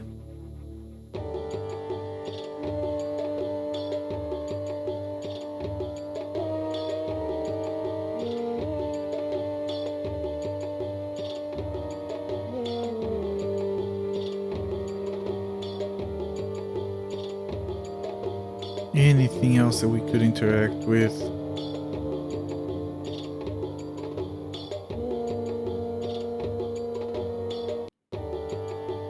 No, I don't see anything.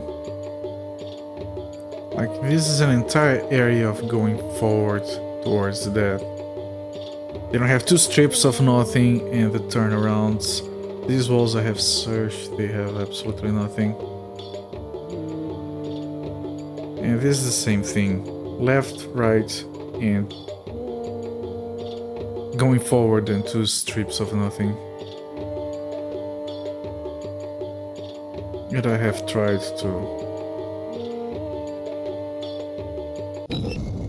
I find this wall to be strange from the other side.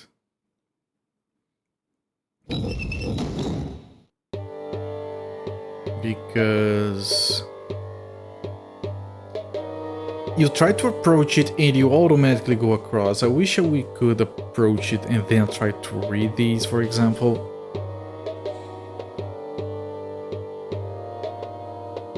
But as soon as you approach, you go through.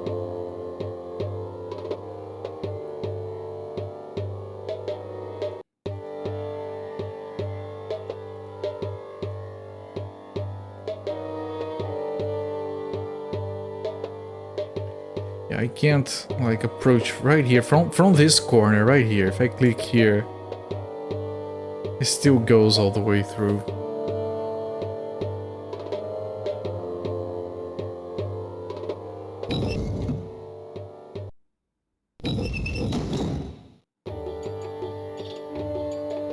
I really like how the music changes.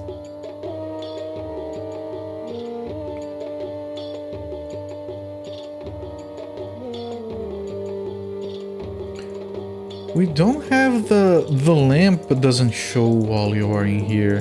Doesn't show on your inventory. Interesting.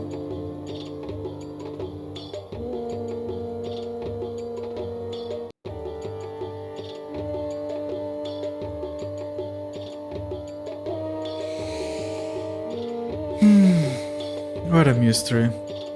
You know, yeah. I'm gonna stop the timer and we'll come back to breaking our heads trying to figure this shit out tomorrow.